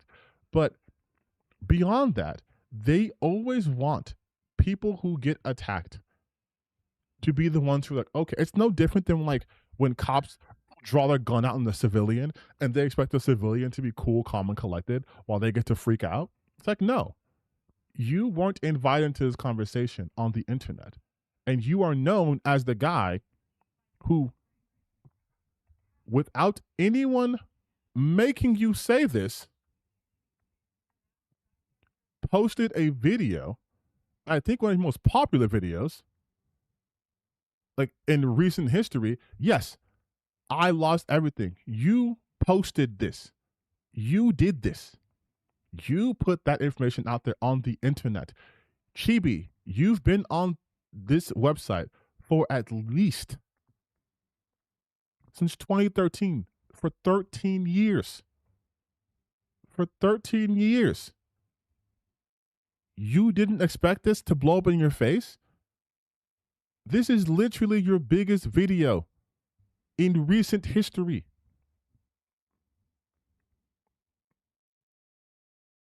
Like nothing, this is 4 months ago. Nothing else comes close. This is what you were known for most recently. You don't think people are going to come for you that? People look at Sneeko and they say, why you have the cuck chair? Because that's how the internet works. Even if it's not true, people look at Hassan and call him a dog shocker. Because that's what you're known for right now. But you put that out there. So why are you acting surprised? Even some of my haters, that people that legitimately do not even like me, they hate everything about me, even called this VTuber out for what she said, personally attacking me instead of addressing what I had to say. And so obviously, is he going to show proof of the people who hate him defending him? No. This situation really escalated. I did a little bit of digging on kind of why she even posted this to begin with, and the initial artist that posted artwork of her, she contacted them and had them remove their post from Twitter, and they took it down. Pretty much kind of, more or less, if it wasn't archived by, let's say, Rule 34 or anything, the art piece, her initial reaction to basically personally attack me, she made that viral post pretty much shitting on that artist, and so the artist decided to remain radio silent, neutral, didn't say anything. But obviously, me and many others started calling her out for her hypocrisy because of her just retweeting artwork. And basically, upon this, I come to find out that the artwork that she did retweet, by the way, was the very same person that took down their artwork for her, and the only reason why the initial artist even made a post talking about the situation after all this went down. God, his voice is so fucking annoying. I feel like I have to address this now because I've seen gimmick accounts, drama tubers, and horrible people saying some disgusting stuff and think I'm on their side. I am not. I wasn't aware of her stance on porn of her model. After seeing this tweet, I apologized in private and deleted the original tweet where I drew porn of her model. But she retweeted your post anyways. It's from my safe work account. and the spicy was clearly a pinup, not porn. So this is even funnier. The original artist is on her side. The original artist was like, hey, she said she didn't like this particular art, but she retweeted my other art. So there's no bad blood between them. Like, she elaborates that she dislikes porn of her stuff, not spicy art. But Rule 34, if it exists, there's point of it. True, but it's her model and her rules. I don't want to be the type of person that draws porn of someone under someone's OC out of spite. Seeing my name on Chibi reviews was the last straw. I'd appreciate if everyone would just move on with their day, as I have this morning. And he didn't move on with his day. And this is such a funny tweet because I literally said this, right? Without even knowing that part, I said, no one's afraid of you. You have no power. You're a laughingstock. So even in his own video where he's like, I did some research, and guess what? The original creator of that art also hates me. Like, god damn. What a self-own. The original artist is like, actually, Chibi, I was going to not say anything until I saw your dumbass talking about it. And I'm like, I cannot be associated with this. I shouldn't assume their gender. They were saying, I was going to be cool. I moved on. And then I saw Chibi's name. And that was the last straw. Like, you, Chibi reviews, you are so toxic. You are so annoying. You are so unliked that someone was going to be cool with everything else happening. And then the second your name got involved, they said, let me get back on Twitter. Let me post this whole thing so everyone knows I am not on your side. Me and Demi are cool. In fact, she retweeted my Safe for Work art. All she said was, don't do porn of my stuff. You can do anything else. And they were like, okay, cool, bet. They're cool. Aesthetic is a female. Okay. She's cool. She's like, me and Demi, Cyclops, Ryu dapping each other up, a gif. You put your name in there? Down was because I commented on it, basically saying in their own words, I was the last straw. So basically, this artist more or less clarified that they didn't give a rat's ass that they were being slandered, that the VTuber that, they made artwork for out of their own will. See what Chibi's doing is trying to be like, so what they're saying is they didn't care that Demi was slandering them. They didn't care that the VTuber that they made a picture of hates them and said they should kill themselves. No, dog, because that's not what happened. What happened is you're super fucking annoying and no one likes you. That wasn't even commissioned was shitting on them. But instead, because I came to their defense and was calling out this VTuber for being... Because I came to their defense. Because I came to your defense. You weren't coming to their defense at all. You just went to her page, not aesthetics. You went to Demi's page, saw what she reposted, and then just said, I'm stun locked by the virtue signaling. And then your follow-up was, you didn't answer why you retweeted it. At no point. Like, we can, in your own video, dog, at no point did you say anything in defense of the other creator. You were just trying to get at Demi. Like, holy shit, you're bad at this. Slandering you decide to come after the guy that's more or less being defensive of you, trying to defend you. Instantly locked a comment. Trying to defend you. He had no idea who this person was. By the way, when they start getting called out for the hypocrisy, but also how vile the VTuber is for using personal attacks against me. And so the response of the artist, as I already showed, was to lock the entire comment section and block me. Also, this is so fucking stupid. His thing was, I was defending you, but now you're coming at me because now he's like, but you locked your account.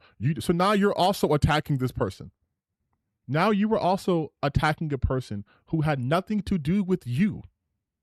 You once again interjected yourself into this situation that wasn't a situation because they had already squashed it. Because you needed some fucking things, some drama, because your dying ass channel certainly needs the boost. You decided to put your fucking 2 cents in this. And when people told you, keep your fucking change, they're like, oh, they're attacking me. Look at me, the white knight. I came on my white horse and I was protecting you. I was defending your fair honor. And oh, My lady, you've wounded me with these slings and arrows against my character. Like, god damn, dude. I could not respond in any single way. Now, that's where the initial story ended a few hours ago. But now, since then, the VTuber in question has made a public post about it and has now went on to basically say that they are, they're not sorry. They don't care at all, which is fair. I mean, why would you care about someone you don't really know? But they pretty much more or less double down on the insults against me and what they said and pretty much reaffirmed that she is not a good person by any means. And I feel like it's very hypocritical, which Rev kind of goes over this in his video, and I will link it in the description. We're not gonna watch the Rev video. Do not worry. We're not gonna watch Rev's fucking video. He made like a goddamn 20-minute video about a topic he had nothing to do with. And now, Rev in his video, he covers that she is a hypocrite because she decides to constantly talk about Men's Day, men's mental health awareness. Oh my god, dog. Just because they talk about men's mental health doesn't mean you have to care about every single person. I care about men's mental health, but guess what? If Benjamin Netanyahu, if the rope's looking appealing, I'm not gonna be like, oh no, Netanyahu, don't do it. Like, be so fucking for real. Be so fucking for real. Like, do you think your boys care about other people's men's health? Do you think Rev cares about men's health? This month, aka June, this month is Men's Mental Health Awareness Month. But instead, in I'm not lies, doing that. just to be able to siphon money off of you, which is just we see this a lot. Pretty much. Wait, what did he say? What did he say? What did he say? Men in general is most likely more or less fluff and lies, just to be able to siphon money off. Lies just to be able to siphon money off of you. Hey, real quick, Chibi reviews lawsuit. YouTuber Chibi Reviews raised over $16,000 from fans for a threatened lawsuit against other content creators, but faced heavy backlash after going months without providing case updates or proof of action. He's neither confirmed if the funds will be returned, nor provided accounting for the money. YouTuber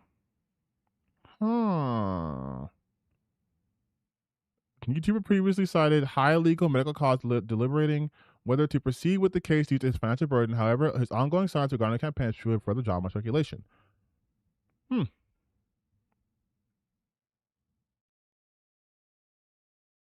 This was a year ago. It's been almost a week since everything went down. I will be pushing my lawsuit forward with all the information I've required. I'm open to give Sengo account and want to help out. To keep it transparent to all of you support me. I honestly feel ashamed for asking for money because, well, it's a private situation. However, circumstances last few months have made it very clear I need to do something, or these vile people continue to get away with it. And did he hit this goal? The campaign is unpublished. So you published that campaign, and then you unpublished it after getting 18,000? Yeah? Oh, sorry, 16,000. And you haven't returned the money? You haven't made a lawsuit? Well, now I'm no fancy city boy lawyer, but I do believe that is the kettle calling the pot black, my good sir. It sounds like you were taking advantage of your audiences and siphoning money from them. Just saying. Off of you, which is just we see this a lot. Pretty much we see this a lot from a lot of different female content creators in the space. Oh, female content creators. I mean, it is Pride Month, Chibi, if you're trying to tell us something. Where they play the line of, you know, having their model very sexualized and having this artwork made of them, but they like to keep a line to where they don't want to be fully that because they want to keep that, like, innocence, but they also want to play the line of... Okay, this video is boring and stupid. Let's watch the video where he's continuously talking about this still. I lost everything to gaining more? What? The level of self-destruction on full display from this VTuber is on a magnitude I haven't seen in a very good long while. Because I would like to remind everybody, this began a few days ago where I called this VTuber out. And you're still talking about it. And a virtue signaler you're still talking about she it. was posting outright spiraling. She has used personal attacks against me, He's saying she's spiraling. He's saying she's spiraling, right? This content creator is spiraling. She's outright spiraling. She's going through all these things. Let's just look at her fucking post recently. Let's look at this spiral.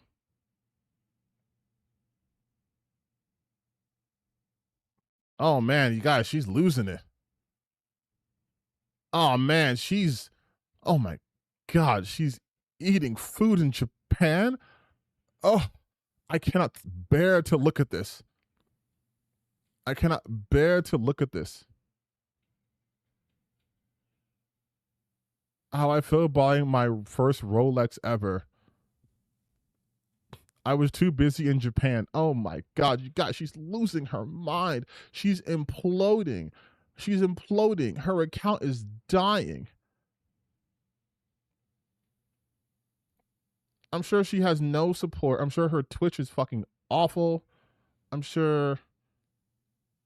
Oh, what?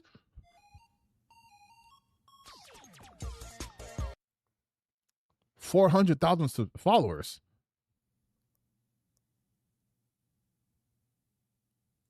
But he said she was imploding. She pulled 71K views 5 days ago. 106K views told her stream for 10 days ago. Oh, she's crashing out, you guys. She's crashing out. Demi, you don't know who I am, but I'm here to tell you, you're crashing out.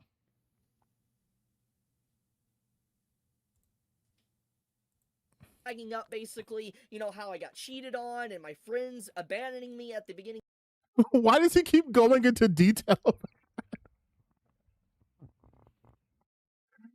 Why does he keep going into detail about that? Imagine if I was the quartering and every time I said, oh my god, these guys are making fun of me because I once shit myself into Walmart, and I was like, yeah, I said, hey, is this you? And they say, aren't you the guy who shit his pants at the Walmart? You guys, these people keep talking about the time I shit myself at a Walmart. For some reason, these people keep bringing up the very specific fact that I, Jeremy Hambley from the quartering, shit himself. I'm sorry, myself. Why would you keep bringing that fact up? Stop going into specific. Like, listen to how he brings it up. She has used personal attacks against me, dragging. He can just say that. She's used personal attacks against me. But what does he say? Up basically, how I got cheated on and my friends abandoning me at the beginning of this year. Then on top of that, she is now bringing up fake screenshots, fake tweets that have been proven to be fake to try to slander me and using the exact same word and rhetoric that Kiwi Farms uses against me. The same Kiwi Farms, by the way, that is a notorious. Okay, is he gonna be proof for this? People like Powder for entering me and posting the fake did about me slandering me and posting the fake screen.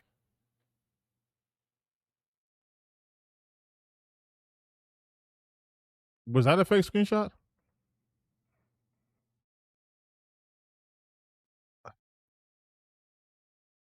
God, I gotta be careful with the search. Lonely Walmart tweet. I just want to see if that was fake or not.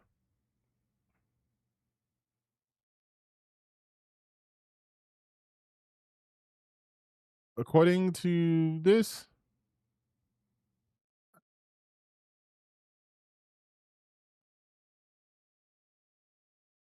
TV Reviews reposted this in 2016.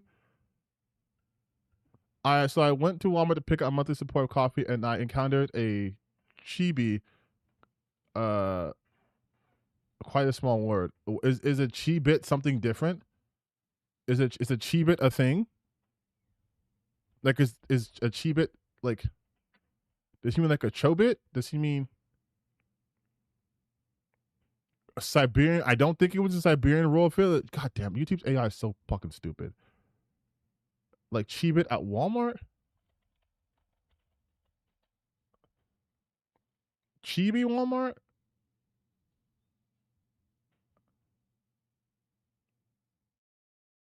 But dog, I think you actually said that. Supply coffee and I encountered the maybe that's what he calls his audience. I don't know. Maybe. I'm not gonna. I can't speak to the veracity of that particular tweet.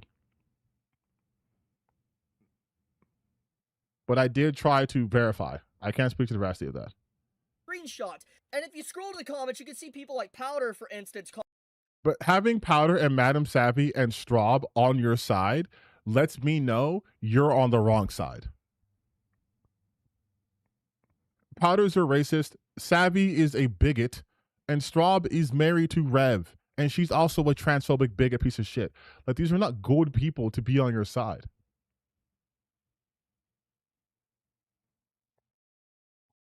Of course, you got to bring up that fake screenshot where you clearly look it up and see what's authentic. I did look it up. Screenshot is this post that I made back in 2024, going to Walmart and seeing a kangaroo. Very cute little screenshot I have and all that. But the point of the matter. Wait. Now I'm confused because this is you from 2016. It just a different Chibi reviews.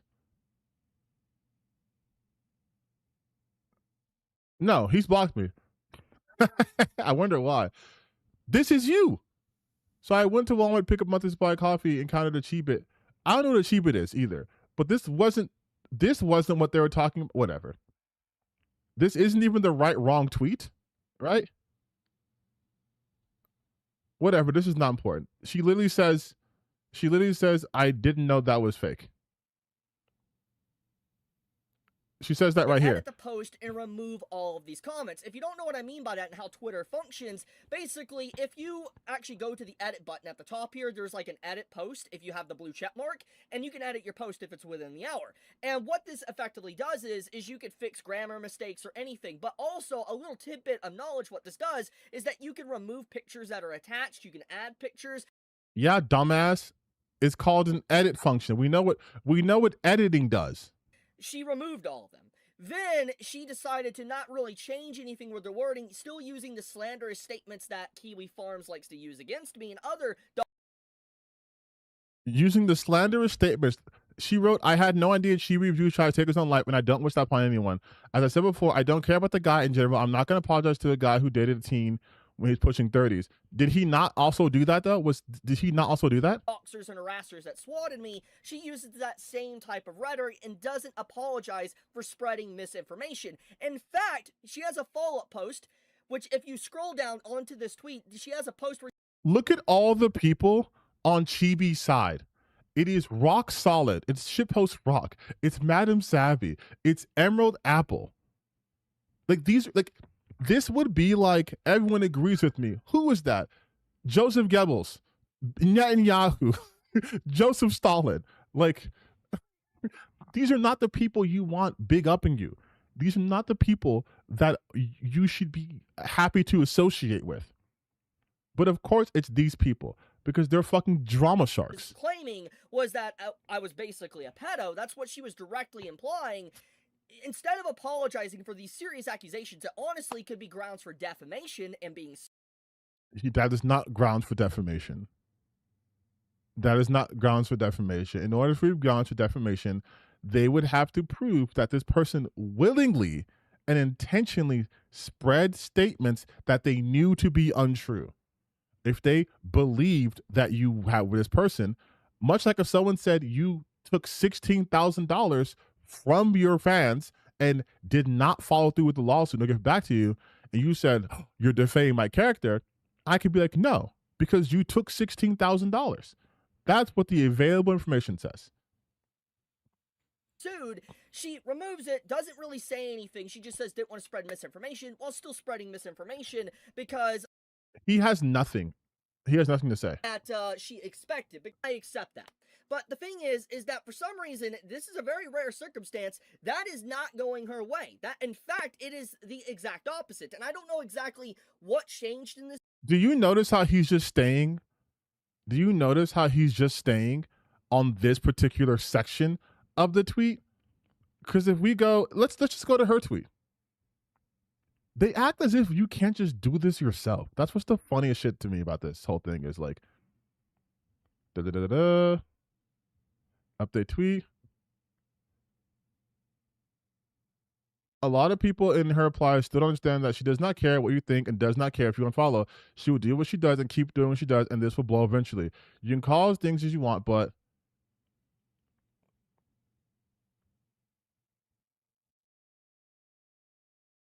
ignore Chibi. Will always support Demi. Chibi is known for sympathy baiting. And some loser is like, no one's gonna do that.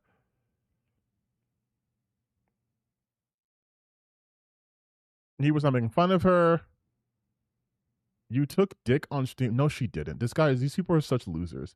I saw that clip. She's just literally bouncing up and down. Me watching Austin fall that she made the first move by sharing her tweet trying to virtue signal.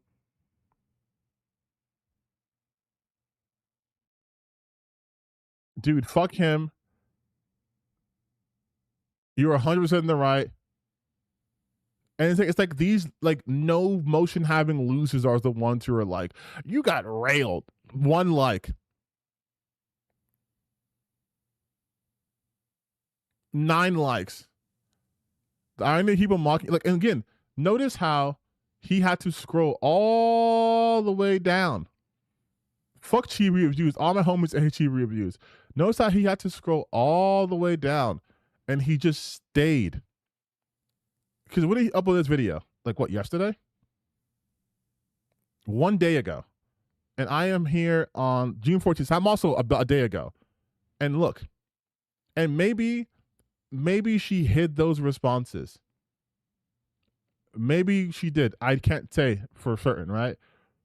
But it's interesting to me that in the other video, he was like, look, everyone hates her, right? He was calling, everyone hates her, everyone hates her, everyone hates her. And then in this video, he's like, I'm just going to stay where Emerald and Madam Savvy and Rock Solid are at, because otherwise it might reveal that people don't like me. Is that for some reason, this is a very rare circumstance that men's mental health awareness, and despite having all the close, oh my God, she can siphon money. He's saying the same shit. He's saying the same shit. They don't want nothing to do with me. They have me blocked, and I even have some of them blocked. They are calling her out, and I think that says a lot about the situation.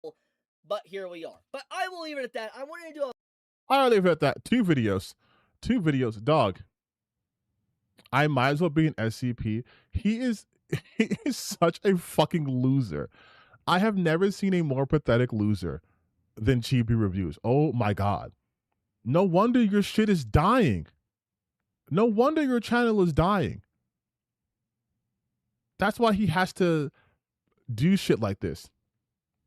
That's why he has to do shit like this. Oh my God. I'm going to prison for uploading this because it's going to be some lowly shit. Like,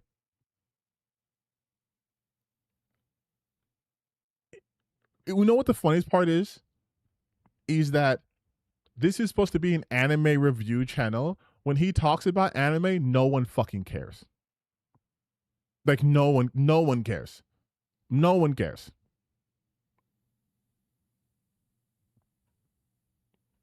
Like, no one cares.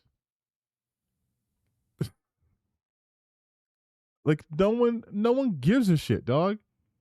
No one gives a shit. She attacked me and loses everything. Oh, of course she does AI for the Celebrated one. This is very bad for Japan and Asians. He's so fucking stupid. I'm surprised he hasn't made one of those. Oh man, the Japanese are going woke because they're allowing like education of like same sex relationships and what have you. But yeah, oh my God, dude, holy shit. He used to do anime reviews. I know, he's an anime channel, just like how Nux Taku was, and look what happened to both of them. Had to give that shit up real quick. Because that's what happens. That's what happens. They get a taste. They're all algorithm chasers. So they get a taste of one thing that pops up in the algorithm. It's like, we're just going to be drama farmers. We're just going to be drama farmers. Because if he gave a shit about actually talking about anime, he would have constructive videos about the industry. But he doesn't. Like, I'm still on his page. He's talking about, like, I'm sorry. His video content is some of the laziest shit I've ever seen. A 3-minute and 44-second video talking about Lucy and Natsu, and their relationship is they're not together. They're like more than friends, but not together after 20 years. That's it. And he made a whole video about that. Like, like it's so funny. It's so fucking funny to me. This guy has dog shit content. No wonder he has to inject himself into YouTube drama and VTuber drama because nothing else works for him. Like, again, look at this shit. Like, Japan snaps, calls out the West. Manga author quit. Like, this is the most they got.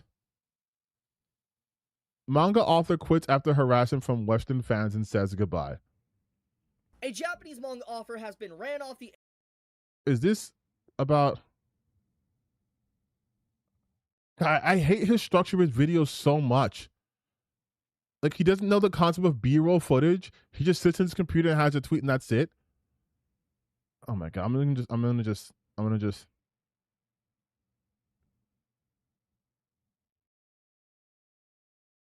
and I doubt it was Western fans.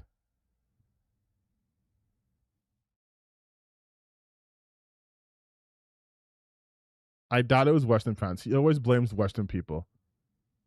But like, look, besides that one pop off, it's like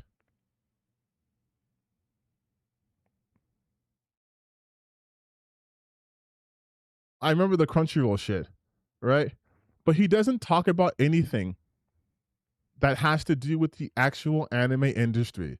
He doesn't like most VTubers, most anime YouTubers will be like, here's a new anime this season that's coming. Think of like a Giguk or something like that, or Mother's Basement, right? They'll talk about, here's a new anime coming out this season. Here's a new anime you guys are maybe not looking at. I have a large platform. Here's an anime you guys maybe not have seen. Here's a series you might not have been reading or watching. All he does is just take whatever's the current popular anime at the moment and talk about it. Like ReZero. Like fucking One Punch Man.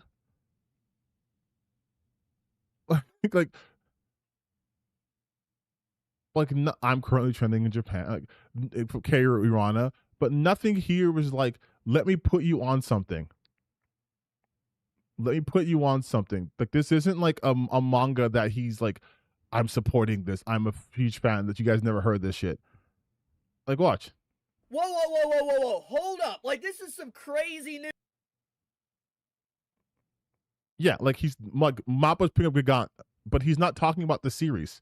He's just saying Mappa Studio. I don't know why he has Gwen Tennyson on here, but like he's just saying Mappa Studio's picking this up. Shimonetta was a warning on censorship. But like other YouTubers, other AniTubers, like if they go to like Mother's Basement, right? Mother's Basement, a far better channel that actually talks about animes. Like, look, fixing gamer fantasy animes, the golden age of fantasy animes, hottest trash. I got to catch up on the hottest trash ones. Parasites for eating your hobbies alive. Best animes. The GJK Open is like a bomb.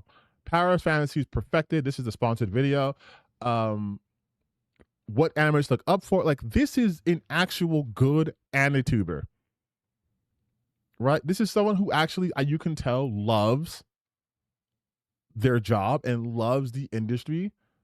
So when they talk about things, it's not just, this is what's gonna get in the algorithm. Like, notice how he's not fucking talking about someone's titty size, or talking about like, oh man, you guys won't believe this drama I got into. He's talking about hottest trash, best ones to watch, worst animes, the day anime changed. He even had a whole thing about a cult that used anime. Listen, we stand for Mother's Basement over here. I know he's Canadian, but we stand for Mother's Basement. I've been subscribed to Mother's Basement for years. Yeah, he goes quality over slop. 500 videos. And he's been doing this shit for a hot minute. 2013, almost the same amount of time as Chibi. 1 million subscribers, and he gets consistently in the hundreds of thousands because he puts out good thoughtful, quality work that's evergreen. So you can go back to his video he posted 7 months ago about the politics of One Piece, and that would still be relevant a year from now. You go to accounts like fucking Chibi Reviews, and it's like, hey, this VTuber, hey, I can't believe this happened to me. Holy shit, 16,000 views. No one's gonna go back and be like, oh my god, I can't believe I missed that Chibi Reviews video where he said anime's doomed. Or remember that one video he put out where he was talking about Bandai Namco admits to censoring stuff. Or what about that amazing video he did? Oh, Bonsai Pop's also a good one too. But that amazing video he did talking about every anime and manga site went offline.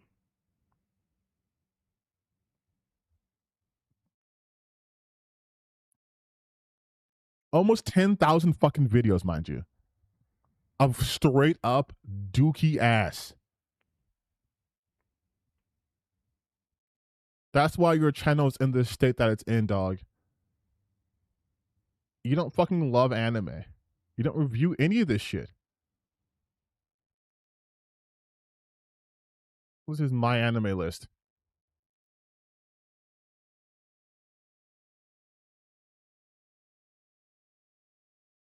You apparently watched or downloaded all of these.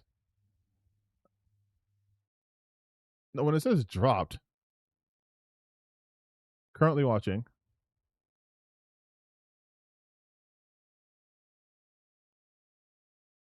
Okay.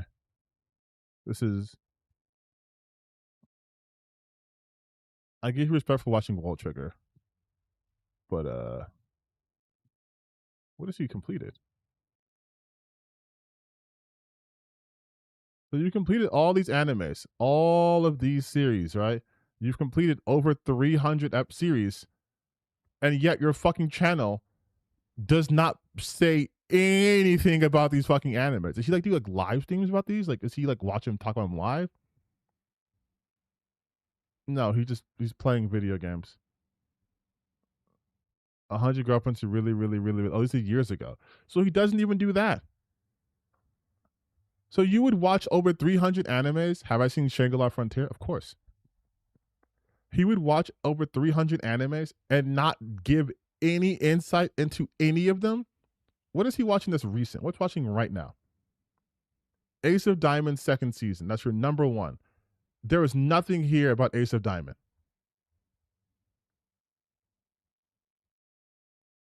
There's nothing here about Ace of Diamond. There's nothing here about any anime show you're watching at all. Nothing. I don't see Ace of Diamond.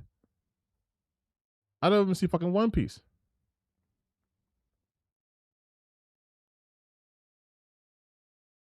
No season review for Jujutsu Kaisen after saying it changed anime forever. No season review for JJK.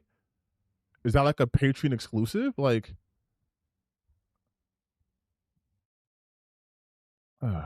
it's just like I don't.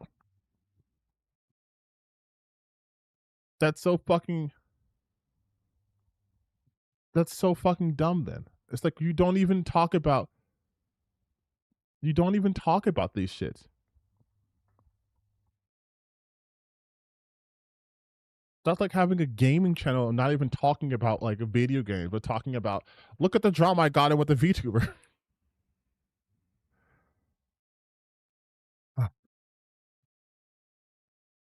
All right. Well, on that note, this is supposed to be a short stream, so this was a one-off short stream. For real, why are they videos of Gwynton since I don't know, dog. I'm not gonna click on that shit. I already look up enough questionable stuff from my fucking YouTube stuff. I'm not trying to get the FBI checking my fucking hard drive.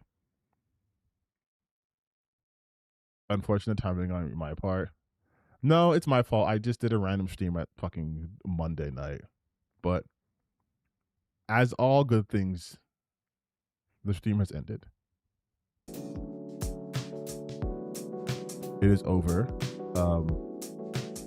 Thank you guys. Thank you guys for stopping by. Thank you guys for subscribing and all that stuff and sharing all my videos. I appreciate that. I'm probably going to edit this stream up and post some either today, either tomorrow or on Wednesday. I'll probably do the Chibi part first though, but all right, you guys. Peace.